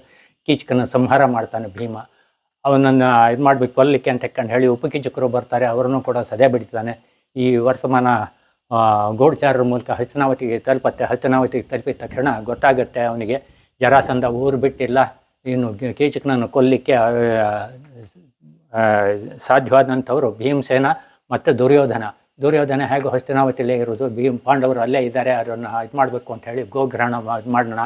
ಆವಾಗ ಮತ್ತು ನೋಡಿದ ತಕ್ಷಣ ಅವರಿದ್ದವ್ರು ಮತ್ತೆ 12 ವರ್ಷ ವನವಾಸ ಮತ್ತು 1 ವರ್ಷ ಅಜ್ಞಾತವಾಸಕ್ಕೆ ಹೋಗಬೇಕಾಗತ್ತೆ ಅಂತ ಹೇಳಿ ದಕ್ಷಿಣ ದಿಕ್ಕಿನಲ್ಲಿ ಇದು ಮಾಡಿದವಾಗ ಗೋಗಳನ್ನು ಹಿಡಿದವಾಗ ವಿರಾಟನ ಜೊತೆಗೆ ನಕಲ ಸಹದೇವರು ಮತ್ತು ಭೀಮಸೇನ ಹೋಗ್ಬಿಟ್ಟು ಅದನ್ನು ಬಿಡಿಸ್ಕೊಂಬರ್ತಾರೆ. ಗೆದ್ದು ಖುಷಿ ಒಳಗೆ ಧರ್ಮರಾಯ ಹತ್ತಿರ ಪಗಡೆ ಆಟ ಆಡ್ತಾ ಕೂತ್ಕೊಂಡಿರ್ತಾನೆ. ಆವಾಗ ತನ್ನ ಮಗ ಕಾಣಲಿದ್ದು ನೋಡ್ಕೊಂಬಿಟ್ಟು ಎಲ್ಲಿ ಕಾಣಲಿಲ್ವಲ್ಲ ಅಂತ ಹೇಳಿ ಆವಾಗ ಗೊತ್ತಾಗುತ್ತೆ ಇವನು ಈ ರೀತಿ ಒಳಗೆ ಉತ್ತರ ಪೌರುಷ ಇದು ಮಾಡಿದ ತಕ್ಷಣ ರಣರಂಗಕ್ಕೆ ಬೃಹನ್ನಳೆ ವೇಷದಲ್ಲಿರುವ ಅರ್ಜುನ ಸಾರಥ್ಯದೊಳಗೆ ರಣರಂಗಕ್ಕೆ ಹೊರಟಿರೋದು ಅಂಥೇಳಿ. ಈ ಥರ ನೋಡಿಲ್ಲ, ಯಾವತ್ತೇ ರಣರಂಗ ನೋಡಿಲ್ಲ, ಏನಾಗುತ್ತೆ ಅಂತ ಹೇಳಿ ಧರ್ಮರಾಯನಿಗೆ ಕೇಳ್ತಾನೆ. ಕೇಳಿದ ತಕ್ಷಣ ಸಾರಥಿ ಬಲದಿಂದ ಗೆದ್ದಾನು ಅಂತ ಹೇಳಿದ ತಕ್ಷಣ ಕೋಪ ಬರುತ್ತೆ. ಕ್ಷತ್ರಿಯ ಕುಲಕ್ಕೆ ಅವಮಾನ ಅಂತ ಹೇಳಿ ದಾಳ ತಗೊಂಡು ಹೊಡಿತಾನೆ. ರಕ್ತ ಬರುತ್ತೆ. ದ್ರೌಪದಿ ಸೀರೆ ಸೆರಗಿನಿಂದ ಒತ್ತಿ ಹಿಡಿತಾಳೆ. ರಕ್ತ ಹೊರಗಡೆ ಬರೋದ್ರ ರೀತಿ ಒಳಗೆ ಈ ಸನ್ಯಾಸಿಯನ್ನು ಮುಟ್ಟೋ ಹಾಗಿಲ್ಲ, ನೀನು ಸ್ತ್ರೀ ಯಾಕೆ ಹಂಗೆ ಮಾಡಿದೆ ಅಂತ ಹೇಳಿ ಕೇಳಿದ ತಕ್ಷಣ ನಿಮ್ಮ ಉಪ್ಪು ತಿಂದಿದ್ದೀನಿ, ಅದಕ್ಕೋಸ್ಕರ ನಾನು ಆ ಥರ ಒತ್ತಿಡ್ದೆ ಅಂತ ಹೇಳ್ತಾಳೆ. ಅವನಿಗೇನೋ ಅನುಮಾನ ಆಗುತ್ತೆ. ಯೋಚನೆ ಮಾಡ್ತಾ ಕೂತ್ಕೊಳ್ತಾನೆ. ಈಚೆ ಕಡೆ ಒಳಗೆ ಉತ್ತರ ಬೃಹನ್ನಳೆ ವೇಷದಲ್ಲಿ ಅರ್ಜುನ ಸಾರಥ್ಯದಲ್ಲಿ ಹೊರಡ್ತಾನೆ. ಬನ್ನಿ ಮರದಲ್ಲಿ ಶಸ್ತ್ರಾಸ್ತ್ರಗಳು ಪಾಂಡವರನ್ನು ಇಟ್ಟಿರ್ತಾರೆ. ಅದನ್ನು ಮೇಲ್ಗಡೆ ಒಳಗೆ ಆ ಶಸ್ತ್ರಾಸ್ತ್ರ ಇದೆ, ಅದನ್ನು ತೆಗಿ ಅಂತ ಹೇಳಿದ ತಕ್ಷಣ ಅಲ್ಲೇನೋ ಮೇಲ್ಗಡೆ ಶವ ಇದೆ, ನನಗೆ ಆಗಲ್ಲ ಅಂತ ಹೇಳಿದ ತಕ್ಷಣ ಅರ್ಜುನ ಅಂತ ಹೇಳಿ ತೆಗಿ, ಏನೂ ಆಗಲ್ಲ ಅಂತ ಹೇಳಿದ ತಕ್ಷಣ ಆ ಥರದಲ್ಲಿ ಹೇಳಿ ತೆಗಿತಾನೆ. ತನಗೆ ಬೇಕಾಗಿರುತ್ತೋ ಬಿಲ್ಲು ಬಾಣವನ್ನು ತಗೊಂಡ್ಬಿಟ್ಟು ಶ್ರೀದ ರಣರಂಗಕ್ಕೆ ಬರ್ತಾರೆ. ಬಂದವಾಗ ಆ ಅವರವರ ಮಹಾರಥಿಗಳನ್ನೆಲ್ಲ ನೋಡಿದ ತಕ್ಷಣ ಉತ್ತರನಿಗೆ ಹೆದರಿಕೆ ಆಗಿಬಿಟ್ಟು ರಥದಿಂದ ಧುಮುಕಿ ಬೆನ್ನು ಹಾಕಿ ಓಡೋಗ್ತಾನೆ. ಅರ್ಜುನ ಯಾವತ್ತೂ ಬೆನ್ನು ತೋರಿಸಿದವನಲ್ಲ. ಆವಾಗ ಅವನು ಇದನ್ನು ಹಿಮ್ಮುಖನಾಗಿ ಹೋಗ್ಬಿಟ್ಟು ಅವನನ್ನು ಎಳ್ಕೊಂಬಂದು ರಥದಲ್ಲಿ ಕೂರಿಸ್ಬಿಟ್ಟು ಸಂವಹನಾಸ್ತ್ರವನ್ನು ಬಿಟ್ಟುಬಿಟ್ಟು ಅವರನ್ನೆಲ್ಲ ಮೂರ್ಛೆಗೊಳಿಸ್ಬಿಟ್ಟು ಪಾಂಡವರು ಈ ಕೌರವರು ಮತ್ತು ಅವನ ಮಹಾರಥಿಗಳದ್ದು ವಜ್ರ ವೈಢೂರ್ಯ ಕಿರೀಟ ಇದನ್ನೆಲ್ಲ ಇದು ಮಾಡ್ಕೊಂಡ್ಬಿಟ್ಟು ರಥದಲ್ಲಿ ಇಟ್ಕೊಂಡು ವಾಪಸ್ ಬರ್ತಾರೆ. ಬಂದವಾಗ ಗೊತ್ತಾಗತ್ತೆ ಈ ಥರದಲ್ಲಿ ಪಾಂಡವರು ಇಲ್ಲಿದ್ದಾರೆ ಅಂತ ಹೇಳಿ. ಕೊನೆಗೆ ಮಾರನೇ ದಿನ ಇವರಿಗೆ ಆವತ್ತಿನ ಅವಧಿ ಮುಗಿದಿರೋದ್ರಿಂದ, ಅಜ್ಞಾತವಾಸದ ಅವಧಿ ಮುಗಿದಿರೋದ್ರಿಂದ ಎಲ್ಲ ಶುಚಿರ್ಭೂತರಾಗಿಬಿಟ್ಟು ವಿರಾಟನ ಸಿಂಹಾಸನ ಮೇಲೆ ಹೋಗಿ ಕೂತ್ಕೊಂಡಿರ್ತಾರೆ. ವಿರಾಟ ಬರ್ತಾನೆ. ಸರಿಯಾಗಿದ್ದ ಜಾಗ ತಗೊಂಡಿದ್ದೀರಿ, ಏನಿದಿಲ್ಲ, ನನ್ನ ತಪ್ಪಾಯಿತು ಹಾಗೆ ಅಂತ ಹೇಳಿ ಕ್ಷಮಾಪಣೆ ಕೇಳ್ತಾನೆ. ನಿಂದೇನು ತಪ್ಪೇನಿಲ್ಲ, ನೀನು ಮಾಡಬೇಕಾದಂಥ ಕರ್ತವ್ಯವನ್ನು ಮಾಡಿದೆಯಾ ಹಾಗೆ ಅಂತ ಹೇಳಿದ ತಕ್ಷಣ ಅವರಿದ್ದು ಅರ್ಜುನಿಗೆ ಉತ್ತರೆಯನ್ನು ಕೊಟ್ಟು ಮದುವೆ ಮಾಡ್ತೀನಿ ಅಂತ ಹೇಳಿದೆ. ನಾನು ಪಾಠ ಹೇಳಿದ ಗುರು, ನಾನು ಮದುವೆ ಆಗೋಗಿಲ್ಲ, ನನ್ನ ಮಗ ಅಭಿಮನ್ಯು ಇದ್ದಾನೆ, ಅವನಿಗೆ ಕೊಟ್ಟು ಮದುವೆ ಮಾಡಿ ಅಂತೇಳಿ ಅಲ್ಲಿ ಉತ್ತರೆ ಮತ್ತು ಅಭಿಮನ್ಯು ಮದುವೆ ಆಗುತ್ತೆ. ಶ್ರೀಕೃಷ್ಣನು ಬಂದಿರ್ತಾನೆ. ಆ ಸಂದರ್ಭದಲ್ಲಿ ದ್ರೌಪದಿನೂ ಹೇಳ್ತಾಳೆ, ಯಾವುದೇ ಕಾರಣಕ್ಕೂ ಕೂಡ ನೀನು ಸಂಧಾನಕ್ಕೆ ಇದು ಮಾಡಿಬಿಟ್ಟು ಬೇರೆ ಥರದಲ್ಲಿ ವಿಭಾಗ ಮಾಡ್ಕೊಂಡು ಇರುವಂಥದ್ದು ಇದು ಬೇಡ, ಈ ಯುದ್ಧನೇ ನಡೀಲಿ, ಎಲ್ಲ ಒಂದು ಸಲ ಸಂಪೂರ್ಣ ಇದಾಗುತ್ತದೆ ಅಂಥೇಳಿ ಇದು ಮಾಡ್ಕೊಂಡು ಕೃಷ್ಣನಿಗೆ ಹೇಳ್ತಾಳೆ. ಆಗಲಿ ಅಂತ ಹೇಳಿ ಕೃಷ್ಣನು ಇದು ಮಾಡ್ತಾನೆ. ಅದೇ ಪ್ರಕಾರವಾಗಿ ಸೈನ್ಯವನ್ನು ಇದು ಮಾಡಿಬಿಟ್ಟು ಒಟ್ಟು ಹಾಕ್ಲಿಕ್ಕೋಸ್ಕರವಾಗಿ ಎರಡೂ ಕಡೆಯಿಂದ ಶುರುವಾಗುತ್ತೆ. ಇವನು ಕೃಷ್ಣನ ಕಡೆ ಒಳಗೂ ಒಂದು ನಾರಾಯಣಿ ಸೈನ್ಯ, ಅಕ್ಷೌಣಿ ಸೈನ್ಯ ಇರುತ್ತೆ. ಅದು ಸೋಲೆ ಕಂಡಿರೋದಿಲ್ಲ. ಏನಾದರೂ ಮಾಡಿ ತನ್ನ ಪರವಾಗಿ ಬರಬೇಕು ಅಂತ ಹೇಳಿ ದುರ್ಯೋಧನ ಮುಂಚೆ ಬಂದಿರ್ತಾನೆ. ತಾನು ಚಕ್ರವರ್ತಿ ಅಂತ ಕೃಷ್ಣನ ತಲೆಬುರದಲ್ಲಿ ಕೂತ್ಕೊಳ್ತಾನೆ. ಕೃಷ್ಣ ನಿದ್ದೆ ಮಾಡ್ತಾ ಇರ್ತಾನೆ. ಆವಾಗ ಇವನು ಸ್ವಲ್ಪ ತಡವಾಗಿ ಬಂದವನು, ಎಷ್ಟೇ ಆಗಲಿ ನಾನು ಅವನು ಕೃಷ್ಣನ ಸೇವಕ ಅಂತ ಹೇಳಿ ಪಾದದ ಬುಡದಲ್ಲಿ ಕೂತ್ಕೊಳ್ತಾನೆ. ಕೃಷ್ಣ ಎದ್ದ ತಕ್ಷಣ ಅರ್ಜುನನ್ನು ಮಾತಾಡಿಸ್ತಾನೆ. ಇವನಿಗೆ ಕೋಪ ಬರುತ್ತೆ. ಆವಾಗ ಹೇಳಿದಾಗ ಕಾಲು ಬುಡದಲ್ಲಿ ಕೂತ್ಕೊಂಡಿದ್ದಾನೆ, ಅವ್ನು ಕಾಣ್ತಾ ಇದ್ದಾನೆ. ಕಂಡ ತಕ್ಷಣ ಅವನೇ ಕಾಲು ಬುಡದಲ್ಲಿ ಮುಂಚೆ ಕಾಣೋದು. ಹಾಗೆ ಅಂತ ಹೇಳಿದ ತಕ್ಷಣ ನಾನು ಬಂದಿದ್ದೆ ನಿಮ್ಗೆ ಕಾಣಲಿಲ್ವಾ ಅಂತ ಇದು ಮಾಡ್ತಾನೆ. ಕೊನೆಗೆ ಈ ತೀರ್ಮಾನ ನಿಮಗೇ ಬಿಡ್ತೀನಿ, ನಾನು ಒಂದು ಕಡೆ ಒಳಗೆ ನನ್ನ ಸೋಲು ಕಾಣದ ಅಕ್ಷೌಹಿಣಿ ಸೈನ್ಯ ಒಂದು ಕಡೆ ಒಳಗೆ, ನಿಮ್ಗೆ ಯಾವ್ದು ಬೇಕೋ ಅದನ್ನು ನೀವು ಆರಿಸ್ಕೊಳ್ಳಿ ಅಂತ ಹೇಳಿ ನಾನು ಯಾವುದೇ ಥರದಲ್ಲೂ ಕೂಡ ಶಸ್ತ್ರಾಸ್ತ್ರ ಹಿಡಿಯೋದಿಲ್ಲ ಅಂತೇಳಿ ಹೇಳ್ತಾನೆ. ನೀನೊಬ್ಬ ಇದ್ದರೆ ಸಾಕು ಅಂತ ಅರ್ಜುನ ಹೇಳ್ತಾನೆ. ಅದೇ ಕೌರವನಿಗೆ ಬೇಕಾಗಿರುತ್ತೆ. ಅಕ್ಷೌಹಿಣಿ ಸೈನ್ಯ ತಗೊಂಡು ಹೋಗ್ತಾನೆ. ಯುದ್ಧ ನಿಗದಿ ಆಗುತ್ತೆ ಅಂತ ಹೇಳಿ ಕೃಷ್ಣ ಹಸ್ತನಾವತಿ ಕಡೆಗೆ ಬರ್ತಾನೆ. ಬಂದ ತಕ್ಷಣ ಅವನಿಗೂ ಕೂಡ ಬೇಕಾದಂಥ ಉಪಚಾರ ಮಾಡಿ ಅವನನ್ನು ಓಡಿಸ್ಕೊಬೇಕು ಅಂತ ಹೇಳಿ ಬೇಕಾದ ಇದು ಮಾಡಿರ್ತಾನೆ. ಆತಿಥ್ಯಕ್ಕೆ ದುರ್ಯೋಧನ ರೆಡಿಯಾಗಿರ್ತಾನೆ. ಆದರೆ ಅಲ್ಲಿಗೆ ಹೋಗ್ದಾನೆ ಕೃಷ್ಣ ತನ್ನ ಭಕ್ತನಾದ ವಿದುರನ ಮನೆಗೆ ಹೋಗ್ಬಿಟ್ಟು ಅಲ್ಲಿ ಆತಿಥ್ಯ ಸ್ವೀಕಾರ ಮಾಡ್ತಾನೆ. ಅಲ್ಲಿ ಹಾಲು ಕುಡಿತಿರ್ಬೇಕಾದ್ರೆ ಒಂದು ಹನಿ ನೆಲಕ್ಕೆ ಬಿದ್ದಿರುವಂಥದ್ದು ಕೌರವನ ಮನೆ ಬಾಗಿಲಲ್ಲಿ ನದಿಯಾಗಿ ಹರಿತು ಅಂತ ಹೇಳಿ ತೋರಿಸಿದ್ದಾರೆ. ಓ, ಆಸ್ಥಾನ ಇಲ್ಲಿ ನೋಡಿ ನದಿಯಾಗ ಹರಿದನ್ನ ಹೇಗೆ ತೋರಿಸಿದ್ದಾರೆ ಅಂತ. ಆಸ್ಥಾನದಲ್ಲಿ ಕೃಷ್ಣನಿಗೆ ಯಾರು ಕೂಡ ಇದು ಮಾಡಿ ತೋರಿಸ್ಬಾರ್ದು, ಗೌರವ ತೋರಿಸ್ಬಾರ್ದು ಅಂತ ಹೇಳಿ ದುರ್ಯೋಧನ ಆಜ್ಞೆ ಮಾಡ್ತಾನೆ. ಆಜ್ಞೆ ಮಾಡಿದ ತಕ್ಷಣ ಕೃಷ್ಣ ಹೋದ ತಕ್ಷಣ ಎಲ್ಲರೂ ಕೂಡ ಎದ್ದು ನಿಲ್ತಾರೆ. ಸಿಂಹಾಸನ ಮೇಲೆ ಕೂತಿರುವಂಥ ದುರ್ಯೋಧನ ತೋರಿಸೋದಿಲ್ಲ. ಆವಾಗ ಭೂಮಿಯ ನಮಿಕಿದವಾಗ ಅವನ ಕಾಲು ಬುಡಕ್ಕೆ ಬಂದು ಬಿದ್ದ ದುರ್ಯೋಧನ ಅಂತ ಹೇಳಿ ತೋರಿಸಿದ್ದಾರೆ. ಇದು ಯುದ್ಧರಂಗವನ್ನು ತೋರಿಸಿದ್ದಾರೆ. ಕೃಷ್ಣ ಸಂಜಯನಿಗೆ ದಿವ್ಯ ದೃಷ್ಟಿಯನ್ನು ಕೊಟ್ಟಿದ್ದಾರೆ. ವೇದವ್ಯಾಸರ ಆಸ್ಕಲ್ತ ವಾಣಿಯನ್ನು ಕೊಟ್ಟಿದ್ದಾರೆ. ಈ ಕುರುಡನಾಗಿರುವಂಥ ಧೃತರಾಷ್ಟ್ರನಿಗೆ ಏನೇನು ನಡೆಯುತ್ತೆ ಅಂತ ಹೇಳಿ ಅದನ್ನು ಟಿ ವಿ ಒಳಗೆ ಈ ವರದಿ ಕೊಟ್ಟಂಥ ಕ್ರಮದಲ್ಲಿ ಇದು ಮಾಡಿ ವಿವರಣೆ ಕೊಟ್ಟರು ಅಂತ ಹೇಳಿ ತೋರಿಸಿದ್ದಾರೆ. ಅದೇ ಇದನ್ನ ಅವರು ಹೇಳಿದರು. ಇದು ಬಾರ್ಬರಿಕನ ಕಥೆ. ಇದು ಅವ್ರು ಹೇಳಿದ್ದಾರೆ. ಇಲ್ಲಿ ಉತ್ತರ ಭಾರತದಲ್ಲಿ ಬಾರ್ಬರಿಕ ಅಂತ ಹೇಳಿ ಹೇಳ್ತಾರೆ. ಇನ್ನೊಂದು ರಾಜಸ್ಥಾನದಲ್ಲೂ ಕೂಡ ಇವನಿಗೆ ಒಂದು ಮಂದಿರ ಕಟ್ಟಿದೆ. ಇವನು ಈಶ್ವರನ ಭಕ್ತ. ಇವನಿಗೆ 3 ಬಾಣಗಳು ಶಿವನಿಂದ ವಾರಪ್ರಸಾದವಾಗಿ ಬಂದಿರುವಂಥದ್ದಿದೆ. ಕಣ್ಣು ಮುಚ್ಚಿ ಬಿಡೋದ್ರಲ್ಲಿ ಯುದ್ಧವನ್ನು ಮುಗಿಸ್ತಾನೆ ಅವನು. ಅದಕ್ಕೋಸ್ಕರ ಏನಾಗುತ್ತೆ ಅಂತ ಹೇಳಿ ಕೃಷ್ಣ ಇದು ಮಾಡಿಬಿಟ್ಟು ಕೇಳ್ತಾನೆ, ಏನು ಈ ಥರದಲ್ಲಿ ಹೀಗಿದೆಯಲ್ಲ ಅಂತ ಹೇಳಿ ಕೇಳಿದ ತಕ್ಷಣ ಈ ಥರ ಯುದ್ಧಕ್ಕೆ ಸನ್ನದ್ಧನಾಗ್ತೀನಿ ಅಂತ ಹೇಳಿದ ತಕ್ಷಣ ಅವನು ಈ ಥರ ಶಪಥ ಇದೆ ಹಾಗೆ ಅಂತ ಹೇಳಿದ ತಕ್ಷಣ ಅವನಿದ್ದಾನು ಹೌದಾ ಅಂತ ಹೇಳಿ ಇದು ಮಾಡಿಬಿಟ್ಟು ಯೋಗದಲ್ಲಿ ಕೂತ್ಕೊಂಡ್ಬಿಟ್ಟು ತನ್ನ ಇದನ್ನು ತಲೆಯನ್ನು ಕೃಷ್ಣನಿಗೆ ಅರ್ಪಣೆ ಮಾಡ್ತಾನೆ. ಕೃಷ್ಣ ಅದನ್ನು ಒಂದು ಪರ್ವತದ ಮೇಲೆ ಇಟ್ಟುಬಿಟ್ಟು ಅಲ್ಲಿವರೆಗೆ ಅವನಿಗೆ ಯಾವುದೇ ಥರದ ಇದು ತೊಂದರೆ ಆಗದೇ ಇರಲಿ ಅಂತ ಹೇಳಿ ಪಾರ್ವತಿ ಆಶೀರ್ವಾದವನ್ನು ಕೂಡ ಕೊಡಿಸ್ಬಿಟ್ಟು ಪರ್ವತದ ಮೇಲೆ ಇಟ್ಟಿರ್ತಾನೆ. ಕುರುಕ್ಷೇತ್ರ ಯುದ್ಧ ಎಲ್ಲ ನೋಡಿ ಆದಮೇಲೆ ಅದು ಕ್ರಮೇಣ ಅದು ನದಿ ಪ್ರವಾಹದೊಳಗೆ ಕೊಚ್ಕೊಂಡು ಹೋಗ್ಬಿಟ್ಟು ಒಂದು ಕಡೆ ದಡದಲ್ಲಿ ಹೋಗಿ ಮುಳ್ಕೊಂಡಿರುತ್ತೆ. ಆಮೇಲೆ ರಾಜನಿಗೆ ಕನಸಿನಲ್ಲಿ ಕಾಣುತ್ತೆ ಈ ಥರದಲ್ಲಿ ಹೀಗೆ ಒಂದು ಬುರುಡೆ ಇದು ಮಾಡಿಬಿಟ್ಟು ಕಂಡಂಗೆ ಆಗ್ತದೆ. ಆವಾಗ ಅದರಲ್ಲಿ ಕೃಷ್ಣನು ಕೂಡ ಬಂದುಬಿಟ್ಟು ಹೇಳ್ತಾನೆ, ಅಲ್ಲಿ ಆ ನದಿ ದಡದಲ್ಲಿ ಒಂದು ಇದು ಉಂಟು, ಬುರುಡೆ ಇದೆ. ಆ ಬುರುಡೆಯನ್ನು ತೆಗೆದುಬಿಟ್ಟು ಅದಕ್ಕೆ ಮಂದಿರ ಕಟ್ಟಿಸು ಅಂತ ಹೇಳಿ ಅದೇ ಕಟೋಶ್ಯಾಮ್ ಮಂದಿರ ಅಂಥೇಳಿ. ಖಾಟೂಮ್ ಅನ್ನೋದು ಊರಿನ ಹೆಸರು. ಅಲ್ಲಿ ಕೃಷ್ಣನ ಇದಕ್ಕೆ ಅವನಿಗೆ ತಲೆ ಕೊಟ್ಟಿದ್ದರಿಂದ ಕಟೋಶ್ಯಾಮ್ ಮಂದಿರ, ಕೃಷ್ಣ ಹೇಳಿದ್ದರಿಂದ ಅವನಿಗೆ ಇದಾಗಿರುವಂಥದ್ದು ಅಂತ ಹೇಳಿ ಕಟೋಶ್ಯಾಮ್ ಮಂದಿರ ಅಂತ ಹೇಳಿ ಮಾಡ್ಕೊಂಡು ಕಟ್ಟಿದ್ದಾರೆ. ವರ್ಷಕ್ಕೆ ಒಂದು ಸಲ ಅಲ್ಲಿ ರಥೋತ್ಸವ ನಡೆಯುತ್ತೆ. ಇವತ್ತಿಗೂ ಕೂಡ ಅಲ್ಲಿದೆ, ಆ ಥರದಲ್ಲಿ ಇದಾಗಿದೆ. ಇದು ಚಕ್ರವ್ಯೂಹ. ಒಬ್ಬ ಇವನನ್ನು ಮಹಾರಥಿನ ಹಿಡಿಬೇಕು ಅಂತ ಹೇಳಿ ಇದು ಮಾಡಿದವಾಗ ಅವಮಾನನಾಗಿರುವಂಥ ಸೈಂಧವ ಒಂದಿನ ಅರ್ಜುನ ಹೊರತಾಗಿ ಮಿಕ್ಕ ಪಾಂಡವರನ್ನು ತಡೆಯುವ ಶಕ್ತಿಯನ್ನು ಹೊಂದಿರ್ತಾನೆ. ಅದು ಚಕ್ರವ್ಯೂಹದ ಬಾಗಿಲಿಗೆ ಸೈಂಧವನ್ನು ಇಟ್ಕೊಂಡಿರ್ತಾನೆ. ಪ್ರವೇಶ ಗೊತ್ತಿರುತ್ತೆ. ಸುಭದ್ರೆ ಗರ್ಭದಲ್ಲಿರಬೇಕಾದ್ರೆ ತಿಳಿರುವಂಥ ಅಭಿಮನ್ಯು ಒಳಗಡೆ ಹೋಗ್ತಾನೆ. ಅವನು ಸಿಕ್ಕಾಕೊಳ್ತಾನೆ. ಅವನು ವಧೆ ಆಗತ್ತೆ. ವಧೆ ಆಗಿದ್ದು ಸಮಸಪ್ತಕರ ಜೊತೆಗೆ ಯುದ್ಧ ಮಾಡಿ ಬಂದ ಅರ್ಜುನಿಗೆ ಗೊತ್ತಾಗತ್ತೆ. ಮಾರನೇ ದಿನ ಸಾಯಂಕಾಲದೊಳಗೆ ಸೈಂಧವನ್ನು ವಧೆ ಮಾಡ್ತೀನಿ ಅಂತ ಹೇಳಿ ಶಪಥ ಮಾಡ್ತಾನೆ. ಅದೇ ಪ್ರಕಾರವಾಗಿ ಏನು ಮಾಡಿದರೂ ಕೂಡ ದ್ರೋಣಾಚಾರ್ಯರು ವ್ಯೂಹನ ಪ್ರವೇಶ ಮಾಡಲಿಕ್ಕೆ ಆಗೋದಿಲ್ಲ. ಆಮೇಲೆ ಇವನು ಅಗ್ನಿ ಪ್ರವೇಶ ಮಾಡ್ತಾನೆ ಅಂತ ಅಗ್ನಿಕೊಂಡನ್ನು ಮಾಡಿ ತಗೊಂಡು ಅವನು ಸಾಯೋದನ್ನು ನೋಡಬೇಕು ಅಂತ ಹೇಳಿ ಬರ್ತಾನೆ. ಬಂದವಾಗ ಕೃಷ್ಣ ಹೇಳ್ತಾನೆ, ಅವನನ್ನು ಕೊಲ್ಲು, ಅವನ ತಲೆಯನ್ನು ಮಾತ್ರ ನೆಲಕ್ಕೆ ಬೀಳೋಕೆ ಬಿಡಬೇಡ. ನದಿ ತೀರದಲ್ಲಿ ಸ್ವಲ್ಪ ದೂರದಲ್ಲಿ ಅವನ ತಂದೆ ಇದಕ್ಕೂ ಧ್ಯಾನಸ್ಥನಾಗಿ ಕೂತ್ಕೊಂಡಿದ್ದಾನೆ. ಅವನ ತೊಡೆ ಮೇಲೆ ಹೋಗಿ ಬೀಳಬೇಕು, ಆ ಥರ ಹೊಡಿ ಅಂತ ಹೇಳ್ತಾನೆ. ಅದೇ ಪ್ರಕಾರ ಮಾಡ್ತಾನೆ. ಸೈಂಧವನಿಗೆ ಅವನ ತಂದೆಯಿಂದ ಒಂದು ವರ ಇರುತ್ತೆ. ಯಾರು ಅವನ ಸೈಂಧವನ ತಲೆಯನ್ನು ಕೆಳಗೆ ಕೆಳ್ತಾರೋ ಅವ್ರು ಕೂಡಲೇ ಭಸ್ಮಾಗಿ ಹೋಗಲಿ ಅಂತ ಹೇಳಿ ಒಂದು ವರ ಇರುತ್ತೆ. ಅದೇ ಗರ್ವದಿಂದ ಅವನಿದ್ದವನು ಆ ಥರದಲ್ಲಿ ಎದುರುಗಡೆ ಬರಲಿಕ್ಕೆ ಕಾರಣ ಅಂತ ಹೇಳಿ. ಅದೇ ಥರ ಇದಾದ ತಕ್ಷಣ ಅವನ ತೊಡೆ ಮೇಲೆ ಬೀಳುತ್ತೇವೆ. ಅವನು ಎದ್ದು ನಿಲ್ತಾನೆ. ಎಂತ ಬಿತ್ತು ಅಂತ ಹೇಳಿ ಈ ಸೈಂಧವನ ತಂದೆ ಕೂಡಲೇ ಅವನು ಭಸ್ಮಾಗಿ ಹೋಗ್ತಾನೆ ಅಂತ ಹೇಳಿ ಈ ಥರದಲ್ಲಿ ಸೈಂಧವನ ವಧೆ ಆಯಿತು ಅಂಥೇಳಿ. ಅವತ್ತು ಗ್ರಹಣ ಇತ್ತು. ಸೂರ್ಯೋದಯ ಇನ್ನೂ ಕೂಡ ಸೂರ್ಯ ಅಸ್ತ ಇನ್ನೂ ಆಗಿರಲಿಲ್ಲ ಅಂತ ಒಂದು ಉಂಟು. ಇನ್ನೊಂದು ಕೃಷ್ಣ ಚಕ್ರ ಅಡ್ಡ ಇಟ್ಟಿರ್ತಾನೆ. ಚಕ್ರ ಅಡ್ಡ ತೆಗೆದ ತಕ್ಷಣ ಸೂರ್ಯ ಕಂಡ ಅಂತ ಹೇಳಿ ತೋರಿಸಿದ್ದಾರೆ. ಎರಡೂ ಇದೆ. ಇದು ಕರ್ಣ ಇದು ವಧೆ ಆಗಿರುವಂಥದ್ದು.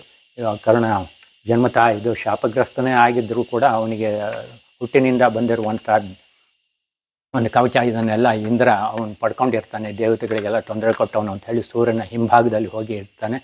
ಕುಂತಿಗೆ ವರ ಕೊಟ್ಟವಾಗ ಕುಂತಿಗೆ ಸೂರ್ಯ ಇವನನ್ನು ಹೊರಗಡೆ ಇದು ಮಾಡಿಬಿಟ್ಟು ಮಗನಾಗಿ ಹುಟ್ಟೋ ಹಾಗೆ ಮಾಡಿರ್ತಾನೆ. ಸಹಸ್ರ ಕವಚ ಅಂತ ಹೇಳಿ ಆ ಸಹಸ್ರ ಕವಚನ ಕೊನೆಯೇ ಒಂದು ಕವಚ ಉಳಿದಿರುವಂಥದ್ದು. ಅದೇ ಅದರಿಂದ ಹುಟ್ಟಿನಿಂದ ಅವನಿಗೆ ಆ ಕವಚ ಬಂದಿರೋದು. ಇಂದ್ರ ಅದನ್ನು ಸಂಪೂರ್ಣವಾಗಿ ಅವನ ಕವಚವನ್ನು ದಾನ ತಗೊಂಡ್ಬಿಟ್ಟು ಬ್ರಾಹ್ಮಣ ವೇಷದಲ್ಲಿ ಬಂದುಬಿಟ್ಟು ದಾನ ತಗೊಂಡು ಎಲ್ಲ ಮಾಡಿ ಅವನನ್ನು ಬಲಹೀನನ್ನು ಮಾಡ್ತಾನೆ. ಆಮೇಲೆ ಇವನು ಶಸ್ತ್ರಾಸ್ತ್ರ ಅಭ್ಯಾಸ ಮಾಡಿದ್ರು. ಪರಶುರಾಮರ ಕೈಯಲ್ಲಿ ಇವನು ಕ್ಷತ್ರಿಯನಾಗಿದ್ದರೂ ಕೂಡ ನಾನು ಬ್ರಾಹ್ಮಣ ಅಂತ ಹೇಳಿಬಿಟ್ಟು ಸುಳ್ಳು ಹೇಳಿದ್ರಿಂದ ನೀನು ಅಪಾಯದ ಸಮಯದಲ್ಲಿ ನನ್ನ ಮಂತ್ರಾಸ್ತ್ರಗಳಿಗೆ ಒಂದೂ ಕೂಡ ನೀನು ನೆನಪಿಗೆ ಬರದೇ ಇರಲಿ ಅಂತ ಪರಶುರಾಮರು ಶಾಪವನ್ನು ಕೊಟ್ಟಿರ್ತಾರೆ. ಅದೇ ಪ್ರಕಾರವಾಗಿ ಅವನಿಗೆ ಮರೆತು ಹೋಗುತ್ತೆ. ಚಕ್ರನು ನೆಲದಲ್ಲಿ ಕೂತಾವಾಗ ಅರ್ಜುನಿಗೆ ಹೊಡಿಲಿಕ್ಕೆ ಕೃಷ್ಣ ಹೇಳ್ತಾನೆ, ಅವನ ಸಂಹಾರ ಆಯಿತು ಅಂಥೇಳಿ. ಇದು ಭಗದತ್ತನ ವಧೆ. ಈಶ್ವರ ಪ್ರಸಾದಿತ ಒಂದು ತ್ರಿಶೂಲ ಇರುತ್ತೆ, ಅದನ್ನು ಅರ್ಜುನ ನಾಶ ಮಾಡ್ತಾನೆ. ಭೀಮ ಬಂದುಬಿಟ್ಟು ಈ ಬಲಾಢ್ಯವಾಗಿರುವಂಥ ಆನೆಯನ್ನು ನಾಶ ಮಾಡ್ತಾನೆ. ಇದು ಸಹದೇವ ಶಬ್ದ ಮಾಡಿರ್ತಾನೆ, ಶಕುನಿಯನ್ನು ಕೊಲ್ತೀನಿ ಅಂಥೇಳಿ. ಅದೇ ಪ್ರಕಾರವಾಗಿ ಕೊಂದಿರುವಂತಹದ್ದು. ಇಲ್ಲಿ ಭೀಮಸೇನ ದುಶ್ಯಾಸನ ಕರುಳನ್ನು ಬಗೆದುಬಿಟ್ಟು ತಾನು ಹಾರ ಹಾಕಿಬಿಟ್ಟು ದ್ರೌಪದಿಯ ಮುಡಿಯನ್ನು ರಕ್ತದಲ್ಲಿ ನೆನೆಸ್ಬಿಟ್ಟು ಕಟ್ಟಿರುವಂಥದ್ದು. ಇವನು ವೈಶಂಪಾಯನ ಸರೋವರದಲ್ಲಿ ಹೋಗಿ ಮುಳ್ಕೊಂಡು ಕುತ್ಕೊಂಡಿರ್ತಾನೆ. ಅಶ್ವತ್ಥಾಮ ಮತ್ತು ಕೃಪಾಚಾರ್ಯರು ಬಂದುಬಿಟ್ಟು ಹೇಳಿರ್ತಾರೆ, ಒಂದು ದಿನ ಕಳಿಬೇಕು, ಹೋಗಿ ನೀನು ಈ ಥರದಲ್ಲಿ ಹಿಂಗೆ ಜಲಸ್ತಂಭ ವಿದ್ಯೆ ಒಳಗೆ ಅಳ್ಕೊಂಡು ಕೂತ್ಕೊಂಡು ಹೇಳ್ತಾನೆ. ಮಾರನೇ ದಿನ ಬಲರಾಮ ಬರ್ತಾನೆ, ಬಂದುಬಿಟ್ರೆ ಆವಾಗ ಸೋಲ್ಸಕ್ಕೆ ಆಗೋದಿಲ್ಲ ಅಂತ ಹೇಳಿ ಎಲ್ಲ ಇದಿರುತ್ತೆ. ಗೊತ್ತಾಗುತ್ತೆ. ಭೀಮ ಹೋಗ್ಬಿಟ್ಟು ಅಲ್ಲಿ ಹೋಗಿ ಬೈದ ತಕ್ಷಣ ಅವನು ಎದ್ದು ಬರ್ತಾನೆ. ಬಂದ ತಕ್ಷಣ ಶಬ್ದ ಮಾಡಿದಂತೆ ಅವನ ತೊಡೆಯನ್ನು ಮುರಿದ್ಬಿಟ್ಟು ಅವನು ಇದು ಮಾಡ್ತಾನೆ, ಅವನ ಸಂಹಾರ ಆಗುತ್ತೆ ಅಂಥೇಳಿ. ಇದು ಗದಾಭ್ಯಾಸ ಮಾಡಬೇಕಾದ್ರೆ ದುರ್ಯೋಧನ ಉಕ್ಕಿನ ಭೀಮನನ್ನು ಮಾಡ್ಕೊಂಡು ಇದು ಮಾಡ್ತಾ ಇರ್ತಾನೆ. ಅದು ಇವರೆಲ್ಲ ಯುದ್ಧ ಮುಗಿದ ನಂತರದಲ್ಲಿ ಧೃತರಾಷ್ಟ್ರನಿಗೆ ನಮಸ್ಕಾರ ಮಾಡಲಿಕ್ಕೆ ಹೋಗಲಿಕ್ಕೆ ಅಂತೇಳಿ ಹೋದವಾಗ ಕೃಷ್ಣ ಎಲ್ಲರಿಗೂ ತಡೀರಿ ಅಂತೇಳಿ ಹೇಳಿಬಿಟ್ಟು ಆ ಉಕ್ಕಿನ ಭೀಮನನ್ನು ಮುಂದಕ್ಕೆ ಇದು ಮಾಡ್ತಾನೆ. ಎಲ್ಲಿ ಭೀಮಸೇನ ಬಾ ಇಲ್ಲಿ ಅಂತ ಹೇಳಿದ್ರೆ ಧೃತರಾಷ್ಟ್ರ ಕಳೆದ ಆ ಉಕ್ಕಿನ ಭೀಮನನ್ನು ಕೃಷ್ಣ ನಿಧಾನಕ್ಕೆ ತಳಿಸ್ತಾನೆ. ತಳಿಸಿದ ತಕ್ಷಣ ಅದನ್ನು ಅಪ್ಕೊಳ್ತಾನೆ. ಇವನ ತೋಳಿಗೆ 1000 ಆನೆ ಬಲ ಇರುತ್ತೆ, ಅದು ಪುಡಿ ಆಗುತ್ತೆ. ಕೃಷ್ಣ ಅವಹೇಳನ ಮಾಡಿದ ತಕ್ಷಣ ತಪ್ಪಿನ ಅರಿವಾಗುತ್ತೆ ಅಂತ ಹೇಳಿ ತೋರಿಸಿದ್ದಾರೆ. ಕೃಷ್ಣ ಇವನ ತಂತ್ರಗಾರಿಕೆಯಿಂದ ಭಾರತದಲ್ಲಿ ನನಗೆ ಜಯ ಆಯಿತು ಅಂತೇಳಿ ಅವನಿಗೆ ಸನ್ಮಾನ ಮಾಡಿರೋದು. ಇದು ಬುರುಡೆಗೆ ಮೋಕ್ಷ ಮಾಡಿರುವಂಥದ್ದು. ಧರ್ಮರಾಯನ ಪಟ್ಟಾಭಿಷೇಕ ತೋರಿಸಿದ್ದಾರೆ. ಇದು ವರಾವತಾರ. ಇದು ವರಾವತಾರದ. ಇದು ಬಲ್ದ ದಾಡೆ ಒಳಗೆ ತುಂಗಾ ನದಿ, ಎಡದ ದಾಡೆ ಒಳಗೆ ಭದ್ರಾ ನದಿ, ಶಿವಮೊಗ್ಗ ಕೂಡ್ಲಿ ಒಳಗೆ ಸಂಗಮ. ಈ ತುಂಗಾ ನದಿ ಇಲ್ಲಿಂದ ಹುಟ್ಟಿಬಿಟ್ಟು ಸಂಗಮ ಶಿವಮೊಗ್ಗದಲ್ಲಿ ಕೂಡ್ಲಿ ಒಳಗೆ ಸಂಗಮದವರೆಗೆ 64 ಅಗ್ರಹಾರ ಇದೆ, 64 ಈಶ್ವರ ದೇವಸ್ಥಾನ ಇದೆ. ಕೆತ್ತನೆ ಇರೋದು ಮಾತ್ರ ಇದು ಒಂದಯ್ಯ. ಒಟ್ಟಿನಲ್ಲಿ ಇದೀ ಕರ್ನಾಟಕದಲ್ಲಿ 22 ದೇವಸ್ಥಾನ ಇದೆ. ಮಹಾಭಾರತ, ರಾಮಾಯಣ, ಭಾಗವತ ಈ ಕೆತ್ತನೆ ಇರುವಂಥದ್ದು. ಅದರಲ್ಲಿ ಅವೆಲ್ಲ ಬಳಪದ ಕಲ್ಲಿಂದ ಆದರೆ ಇದು ಕಗ್ಗಲ್ಲಿಂಟು. ಇದು ಕೆತ್ತನೆ ಮಾಡೋದು ಕಷ್ಟ, ಅದು ಸುಲಭವಾಗಿ ಕೆತ್ತನೆ ಮಾಡಬಹುದು. ಆ ಥರದಲ್ಲಿದೆ. ನಿಮ್ಮ ಕುಟುಂಬಕ್ಕೂ ಇಲ್ಲಿ ಹೇಗೆ ಸಂಬಂಧ? ನಾವು ಮುಂಚೆ ಇಲ್ಲೇ ಮೇಲ್ಗಡೆಯಲ್ಲೇ ಇದ್ದವರು, ನಾವೆಲ್ಲ ಇಲ್ಲೆಲ್ಲ ಇದ್ದವರು. ಆಮೇಲೆ ಇದೆಲ್ಲ ಇಲ್ಲಿ ದೇವಸ್ಥಾನ ಕಟ್ಟಲಿಕ್ಕೆ ಅಂತ ಹೇಳಿ ಮಾಡಿದವಾಗ ಇಲ್ಲಿ ಈ ದೇವಸ್ಥಾನದ ಅಗ್ರಹಾರದ ಒಳಗೆ ಕಾಣುವಂಥ ಈ ಕಂಬಗಳೇನಿದ್ದಾವೆ, ಇದು ಜೈನ ಬಸ್ತಿದ ಕಂಬಗಳು. ಇದು ಶೃಂಗೇರಿಗೆ ಹೋಗ್ಬೇಕಾದ್ರೆ ಅಡ್ಡಗದ್ದೆ ಅಂತ ಹೇಳಿದೆ, ಅಲ್ಲಿ ಒಂದು ಹಳೆ ಮಠ ಅಂತ ಹೇಳಿ ಒಂದು ಇವತ್ತಿಗೂ ಅದು ನೆಲಗಟ್ಟು ಕಾಣ್ತದೆ. ಅದೆಲ್ಲ ಇದು ಮಾಡಿಬಿಟ್ಟು ಹಿಂದೆ ಪ್ಲೇಗ್ ಕಾಯಿಲೆ ಬಂದವಾಗ ಎಲ್ಲ ಗುಳೆ ಹೊರಟೋದ್ರು. ಗುಳೆ ಹೊರಟೋದ ತಕ್ಷಣ ಅದು ಹಾಳಾಗ್ತಾ ಇತ್ತಲ್ಲ, ಅದನ್ನು ನೋಡಿಬಿಟ್ಟು ನದಿಯಲ್ಲಿ ತೇಲಿಬಿಟ್ಬಿಟ್ಟು ಇಲ್ಲಿ ಕೆತ್ತನೆ ಮಾಡೋರಿಗೂ ಇವರಿಗೂ ಕೂಡ ವಸತಿ ಆದಂಗೆ ಆಗುತ್ತೆ ಅಂತ ಹೇಳಿ ಅದನ್ನು ಮಾಡಿದರು. ಅದು ಇವತ್ತಿಗೂ ಕೂಡ ಅದೇ ಥರದಲ್ಲಿದೆ. ಇದಾಗಿರೋದು. ಶಿಲ್ಪಿಗಳ ಹೆಸರು ಏನಾದ್ರು ಎಲ್ಲ ಸಂಪೂರ್ಣವಾಗಿ ಇಲ್ಲಿ ನಾ ಹೇಳಿದ್ನಲ್ಲ, ಇದು ಪಟ್ಟಿ ಒಳಗೆ ಸಂಪೂರ್ಣ ಹಳೆಗನ್ನಡದಲ್ಲಿದೆ. ಅದನ್ನು ಹೇಳಿದ್ದಾರೆ. ಇದನ್ನು ಅಲ್ಲಿ ಇವತ್ತಿನ ಕನ್ನಡದಲ್ಲಿ ಆ ಹೆಬ್ಬಾಗಿಲು ಮೇಲ್ಗಡೆ ಒಳಗೆ ಇವತ್ತಿನ ಕನ್ನಡದಲ್ಲಿ ಇದೆ. ಆ ಥರ ವೈಕುಂಠ ತೋರಿಸಿದ್ದಾರೆ. ರಾಕ್ಷಸ ಬಾಧೆ ಆಯಿತು ಅಂತ ಹೇಳಿ ಇಲ್ಲಿ ಪುತ್ರಕಾಮೇಷ್ಟಿ ಯಾಗ ಮಾಡುವಂಥ ವಶಿಷ್ಠರು ಹೇಳಿರುವಂಥದ್ದು. ಪುತ್ರಕಾಮೇಷ್ಟಿ ಯಾಗ ರಾಮ ಲಕ್ಷ್ಮಣ ಭರತ ಶತ್ರುಘ್ನ ಜನ್ಮ ಆಗಿರುವಂಥದ್ದು, ತೊಟ್ಟಲಲ್ಲಿ ತೂಗ್ತಿರುವಂಥದ್ದು. ವಿಶ್ವಾಮಿತ್ರರು ಬಂದುಬಿಟ್ಟು ಯಾಗ ಸಂರಕ್ಷಣೆಗಾಗಿ ರಾಮ ಲಕ್ಷ್ಮಣ ಕರ್ಕೊಂಡು ಹೋಗಿರುವಂಥದ್ದು ತೋರಿಸಿದ್ದಾರೆ. ಈ ಕಡೆಗೆ ಬರುತ್ತೆ. ಇಲ್ಲಿ ಈಗ ಬಂದ ತಕ್ಷಣ ಮಾರೀಚ ಸುಭಾವನ್ನು ಇದು ಮಾಡಿದವಾಗ ಸುಭಾವನ್ನು ಕೊಂದುಬಿಟ್ಟು ಮಾರೀಚರನ್ನ ಸಮುದ್ರ ಆಚೆಗೆ ಹೋಗಿಬಿಡಿಸ್ತಾನೆ. ಸೀತೆ ಮದುವೆ ಅಂಥೇಳಿ ಜನಕನ ಮಗಳು ಮದುವೆ ಅಂತೇಳಿ ಆಗುತ್ತೆ. ಶಿವಧನಸ್ಸನ್ನು ಎತ್ತು ಸೀತೆನ ಮದುವೆ ಆಗ್ತಾನೆ. ಕ್ಷತ್ರಿಕುಲ ಸಂಹಾರ ಮಾಡಿದ ಪರಶುರಾಮ ಬಂದಿರುವಂಥದ್ದು. ಅವನ ತಪಸ್ಸಿಗೆ ರಾಮ ಪರಶುವಂತಾಗ್ಬಿಟ್ಟು ಇದು ಮಾಡ್ತಾನೆ. ಹಲ್ಲೆ ಕಲ್ಲಾಗಿ ಬಿದ್ದಿರ್ತಾಳೆ, ಶಾಪ ವಿಮೋಚನೆ ಆಗಿರೋದು. ಮುಂದೆ ಯುದ್ಧ ನಡೆಯುತ್ತೆ ಅನ್ನೋದು ಗೊತ್ತಿರುತ್ತೆ. ಅದಕ್ಕೋಸ್ಕರವಾಗಿ ಅಗಸ್ತ್ಯ ಮಂತ್ರಾಸ್ತ್ರ ಪಡೆದಿರೋದು. ಕೈಗೆ ವರ ಕೊಟ್ಟಿರುವಂಥ ವನವಾಸಕ್ಕೆ ಹೋಗಿರುವಂಥದ್ದು. ಅಲ್ಲಿ ಮಾರೀಚ ಬಂಗಾರ ಜಿಂಕೆ ರೂಪದಲ್ಲಿ ಬಂದಿರುವಂಥದ್ದು. ಸೀತೆ ರಕ್ಷಣೆಗೆ ಲಕ್ಷ್ಮಣ ರೇಖೆ ಎಳೆದಿರುವಂಥದ್ದು. ಇಲ್ಲಿ ಪುಷ್ಪಕ ವಿಮಾನದಲ್ಲಿ ಸೀತೆಯನ್ನು ಭೂಮಿ ಸಹಿತ ಇದು ಮಾಡಿರುವಂಥದ್ದು. ರಕ್ಷಣೆಗೆ ಜಟಾಯು ತಡೆದಿರುವಂಥದ್ದು. ಕೊನೆಗೆ ಇವನೇ ವೃತ್ತಾಂತವನ್ನು ರಾಮ ಲಕ್ಷ್ಮಣರಿಗೆ ಕೊಡ್ತಾನೆ, ದಕ್ಷಿಣ ದಿಕ್ಕಿಗೆ ಹೋಗಿರೋದು ಅಂಥೇಳಿ. ರಾಮ ವ್ಯಥೆಯಿಂದ ಕೂತ್ಕೊಂಡಿರೋದು. ಇಲ್ಲಿ ಲಕ್ಷ್ಮಣ ಕಾವಲು ಮಾಡ್ತಾ ಇದ್ದಾನೆ. ಅಲ್ಲಿಂದ ಮುಂದಕ್ಕೆ ಬಂದ ತಕ್ಷಣ ಕಿಷ್ಕಿಂದೆಗೆ ಬಂದ ತಕ್ಷಣದಲ್ಲಿ ಹನುಮಂತನ ಮೂಲಕ ಸುಗ್ರೀವನ ಸ್ನೇಹ ಆಗುತ್ತೆ. ಮಾತು ಕೊಟ್ಟಂತೆ ವಾಲಿಯನ್ನು ವಧೆ ಮಾಡ್ತಾನೆ. ಅದೇ ಪ್ರಕಾರ ಇವನು ತನ್ನ 77 ಕೋಟಿ ಕಪಿ ಸೈನ್ಯವನ್ನು 4 ಭಾಗ ಮಾಡಿ 4 ದಿಕ್ಕಿಗೆ ಕಳಿಸ್ತಾನೆ. ಲಂಕೆಗೆ ಅಂಗದನ ನೇತೃತ್ವದಲ್ಲಿ ಹನುಮಂತ ಇವರೆಲ್ಲ ಹೋಗಿರ್ತಾರೆ. ಅಲ್ಲಿ ಅಶೋಕವನದಲ್ಲಿ ಸೀತೆಯನ್ನು ನೋಡಿರುವಂಥದ್ದು. ರಾಮನ ಮುದ್ರೆ ಉಂಗುರ ಕೊಟ್ಬಿಟ್ಟು ಚೂಡಾಮಣಿ ತಗೊಂಡಿರೋದು. ಹನುಮಂತನಿಗೆ ಹನುಮಂತ ಬ್ರಹ್ಮಪಾಶಕ್ಕೆ ಬಂಧನ ಆಗಿದ್ದ ತಕ್ಷಣ ಲಂಕೆಯನ್ನು ಸುಟ್ಟು ಬಿಟ್ಟು ರಾವಣ ಗಡ್ಡಕ್ಕೆ ಬೆಂಕಿ ಕೊಟ್ಟ ಅಂತ ಹೇಳಿ ತಮಾಷೆಯಾಗಿ ತೋರಿಸಿರುವಂಥದ್ದು. ಲಂಕೆಗೆ ಹೋಗಲಿಕ್ಕೆ ಅಂತ ಹೇಳಿದ ತಕ್ಷಣ ಇಲ್ಲಿ ಸಮುದ್ರಕ್ಕೆ ಸೇತುವೆ ಕಟ್ಟಬೇಕು. ಸಮುದ್ರನ ಪತ್ನಿಯರು ಹೇಳ್ತಾರೆ, ನಳ ಇದ್ದಾನೆ ದೇವಶಿಲ್ಪಿ ಅವನು ಮುಟ್ಟಾಕಿರ್ತಾ ಇಲ್ಲ ಅಂಥೇಳಿ. ಇದು ರಾಮೇಶ್ವರದ ಸೇತುವೆ. ಇಲ್ಲಿ ಇವನಿಗೆ ಹೆದರಿಕೆ ಹುಟ್ಟಿಸ್ಲಿಕ್ಕೆ ಅಂಥೇಳಿ ಮುಷ್ಟಿ ಯುದ್ಧ ತೋರಿಸಿದ್ರೆ ರಾವಣನಿಗೂ ಹನುಮಂತನಿಗೂ. ಹನುಮಂತ ಒಂದು ಗುದ್ದಿಗೆ ಅವನು ಕೆಳಗಡೆ ಬೀಳ್ತಾನೆ ಆಗ್ತದೆ ಅಂಥೇಳಿ ತೋರಿಸಿದ್ದಾರೆ. ಇದು ರಾಮಾಯಣದ ಯುದ್ಧ. ವಿಭೀಷಣ ಒಳಗಡೆ ಆವಾಗಲೇ ರಾಮನ ಪಕ್ಷಕ್ಕೆ ಬಂದಿರ್ತಾನೆ. ರಾವಣನ ಹೃದಯದಲ್ಲಿ ಅಮೃತ ಕಲಶ ಇದೆ, ಹೊರಗಡೆ ಬರೋಂಗೆ ಮಾಡು ಅಂಥೇಳಿ ಅಗಸ್ತ್ಯರು ಆದಿತ್ಯರನ್ನು ಇದು ಮಾಡ್ತಾರೆ. ಅದೇ ಪ್ರಕಾರ ಮಾಡಿದ ತಕ್ಷಣ ಅವನ ಸಂಹಾರ ಆಯಿತು ಅಂಥೇಳಿ ಭೀಷ್ಮನಿಗೆ ಹನುಮಂತನಿಂದ ಪಟ್ಟಾಭಿಷೇಕ. ಇವನ ಶಿವಭಕ್ತ ಆಗಿರೋದ್ರಿಂದ ಅದು ದೋಷ ಇದ್ದರೆ ಪರಿಹಾರ ಅಂತ ಹೇಳಿ ಇದು ಮಾಡಬೇಕು ಅಂತೇಳಿ ರಾಮೇಶ್ವರದಲ್ಲಿ ಶಿವಲಿಂಗವನ್ನು ಪ್ರತಿಷ್ಠೆ ಮಾಡಿರೋದು. ಇಲ್ಲಿ ಹನುಮಂತ ಮತ್ತು ಸೀತೆ ಇಬ್ಬರು ಕೊಟ್ಟಿರುವಂತಹದ್ದು ಲಿಂಗವನ್ನು ಒಂದೇ ಪಾಣಿಪೀಠದಲ್ಲಿ ರಾಮ ಪ್ರತಿಷ್ಠೆ ಮಾಡಿರುವಂಥದ್ದನ್ನು ನೋಡ್ಬೋದು. ಕೇವಲ ಒಂದೇ ಮಾತ್ರ ಇರೋದು ಪಾಣಿಪೀಠದಲ್ಲಿ, ಇಲ್ಲಿ ಎರಡು ನೋಡ್ಬೋದು ಅಂಥೇಳಿ. ಪುನಃ ಅಯೋಧ್ಯೆಗೆ ಬಂದವಾಗ ರಾಮನ ಪಟ್ಟಾಭಿಷೇಕ ತೋರಿಸಿದ್ದಾರೆ. ಇದು ತ್ರಿಪುರ ಸಂಹಾರ ಅಂತ ಹೇಳಿ ಅಂಧಕಾಸುರನ ಮಕ್ಕಳು 3 ಜನ ಅಂತರಿಕ್ಷದಲ್ಲಿ ಇರ್ತಾರೆ.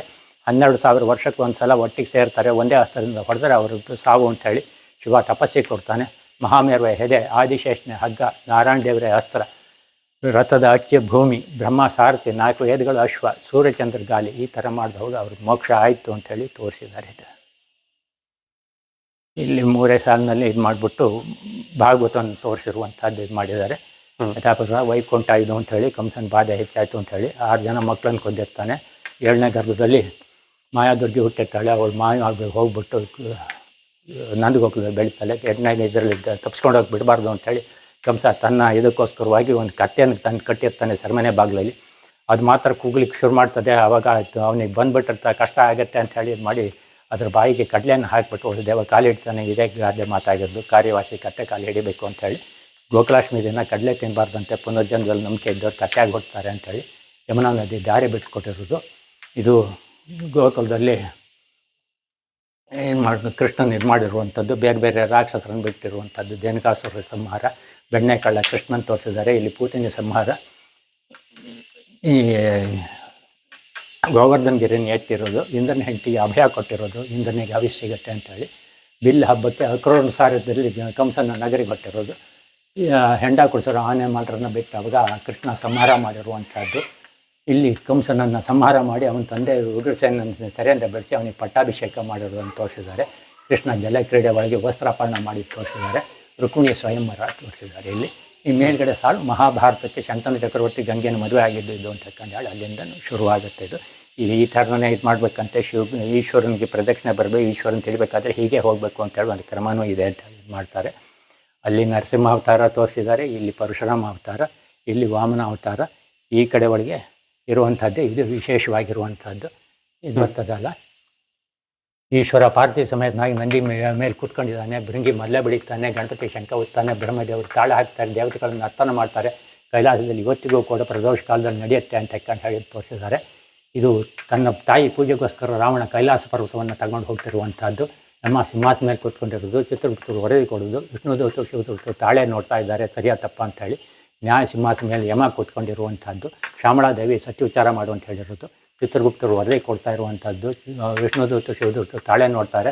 ಸತ್ಯಲೋಕವಾಗಿರೋದ್ರಿಂದ ಪಾಪಿಗಳ ತಲೆ ಮೇಲೆ ಯಮದಂಡವನ್ನು ಇಟ್ಟರೆ ಅವ್ರು ಮಾಡಿರೋ ಪಾಪ ಅವ್ರ ಬಾಯಲ್ಲಿ ಬರುತ್ತೆ ಅಂಥೇಳಿ ಅದಕ್ಕೆ ತಕ್ಕನಾಗಿರುವಂಥ ಶಿಕ್ಷೆ ತಲೆ ಕೆಳಕಾಗಿ ನಿಲ್ಲಿಸಿ ಉಳಿಸುತ್ತೆ, ಬೆಂಕಿ ಕೊಡ್ತಾರೆ ಅಂತ ಹೇಳಿ ಕಲ್ಗಾಣದಲ್ಲಿ ಹಾಕಿ ಅರಿತಾರೆ ಅಂತ ಹೇಳಿ ತೋರಿಸಿದ್ದಾರೆ.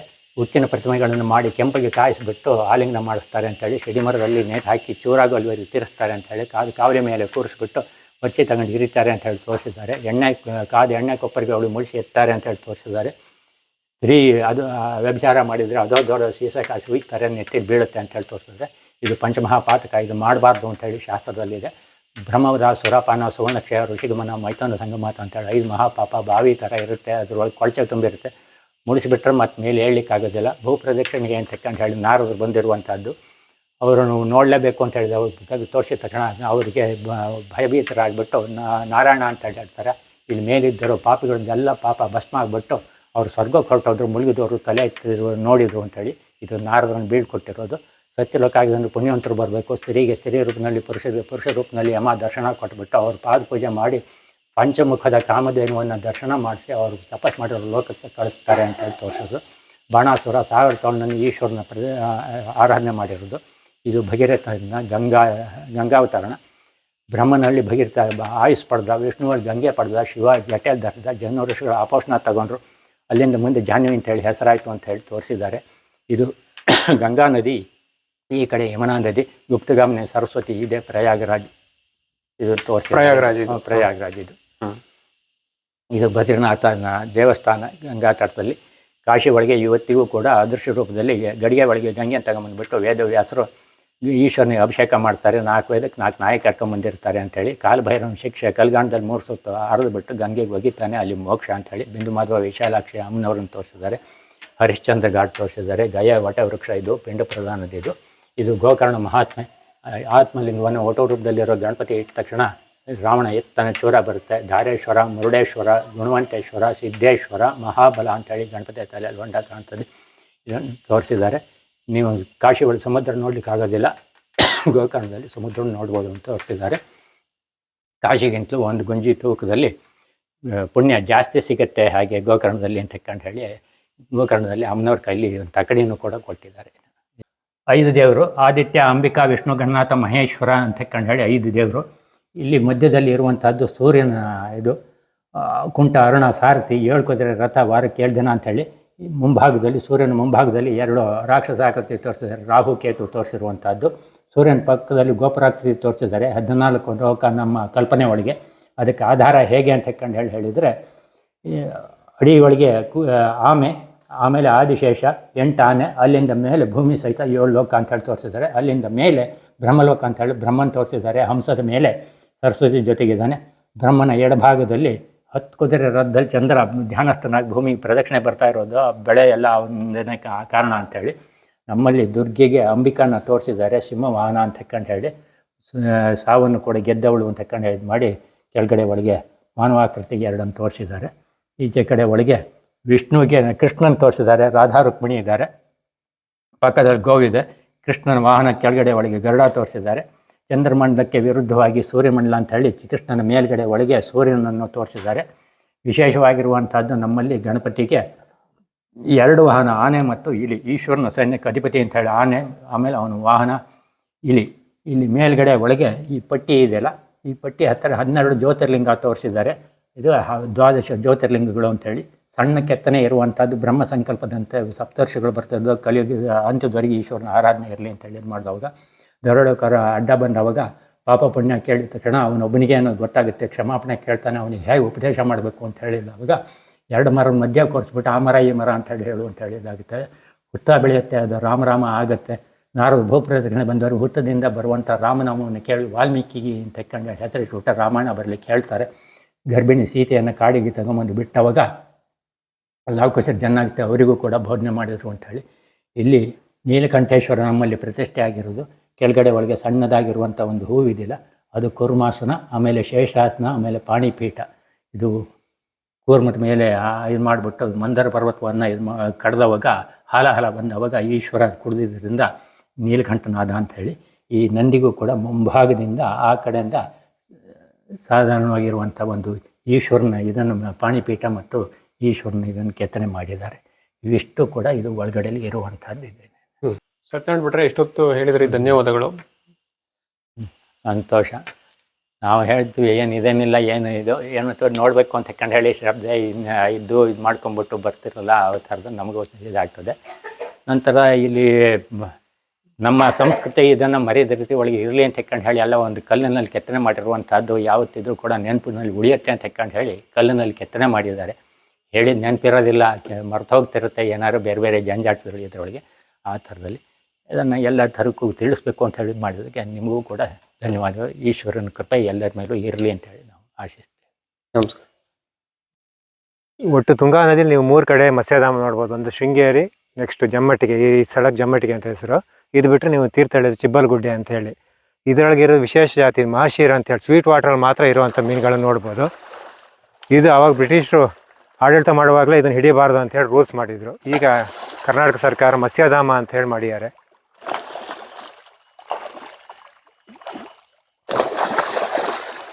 ಮೂರೇ ಕಡೆ ಈ ತರ ಮೀನುಗಳು ಮೀನು ನೋಡ್ಬೋದು. ಇದು ಮತ್ತೆ ನ್ಯಾಚುರಲ್ ಮಾತ್ರ ಇದು ಬ್ರೀಡ್ ಆಗೋದು. ಹಾಗಾಗಿ ನೀವು ಆರ್ಟಿಫಿಷಿಯಲ್ ಬ್ರೀಡ್ ಮಾಡ್ಲಿಕ್ಕೆ ಆಗಲ್ಲ. ಹಾಗಾಗಿ ಇದನ್ನು ಪ್ರೈವೇಟೆಡ್ ಏರಿಯಾ ಅಂತೇಳಿ ಇಲ್ಲಿ ಫಿಶಿಂಗಿಗೆ ಅವಕಾಶ ಇಲ್ಲ. ಮತ್ಸ್ಯಧಾಮ ಅಂತೇಳಿ ಸ್ವೀಟ್ ವಾಟರ್ ಮಾತ್ರ ಇರೋದು. ಮಾಶೀರ್ ಅಂತೇಳಿ ಫೈಟರ್ ಫಿಶ್ ಇದು ಅಂತಾರೆ.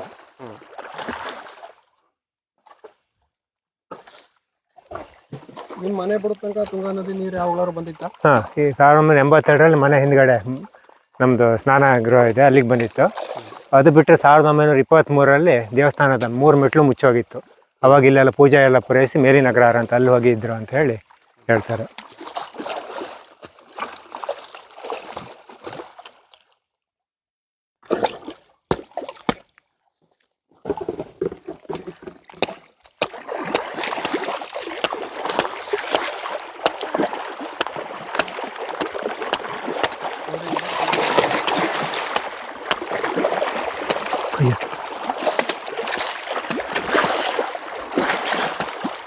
ದೂರ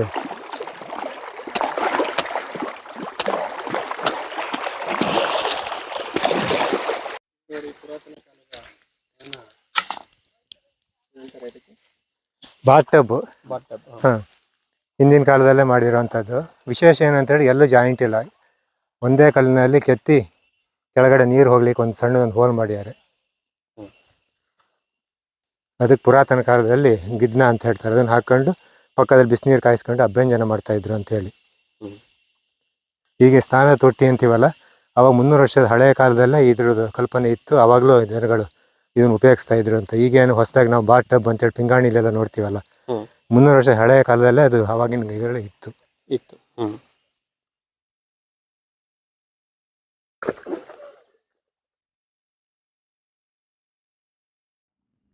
ಜಮ್ಮಿಟ್ಟಿಗೆ ನೀಲಕಂಠೇಶ್ವರ ದೇವಾಲಯವನ್ನು ನೋಡಿದಿರಿ ಅಲ್ವಾ? ಈ ದೇವಾಲಯದ ಸುತ್ತ 6 ಮನೆಗಳಿರುವ ಅಗ್ರಹಾರ ಇದೆ. ಪಕ್ಕದಲ್ಲೇ ತುಂಗಾ ನದಿ ಹರಿಯುತ್ತದೆ. ನೀವೇನಾದರೂ ಶೃಂಗೇರಿ, ಕೊಪ್ಪ, ಹರಿಹರಪುರ ಈ ಕಡೆ ಬಂದಿದ್ದರೆ ಈ ದೇವಾಲಯವನ್ನು ನೋಡಿಕೊಂಡು ಬನ್ನಿ. ಹರಿಹರಪುರದ ಹತ್ತಿರನೇ ಈ ದೇವಾಲಯ ಇದೆ.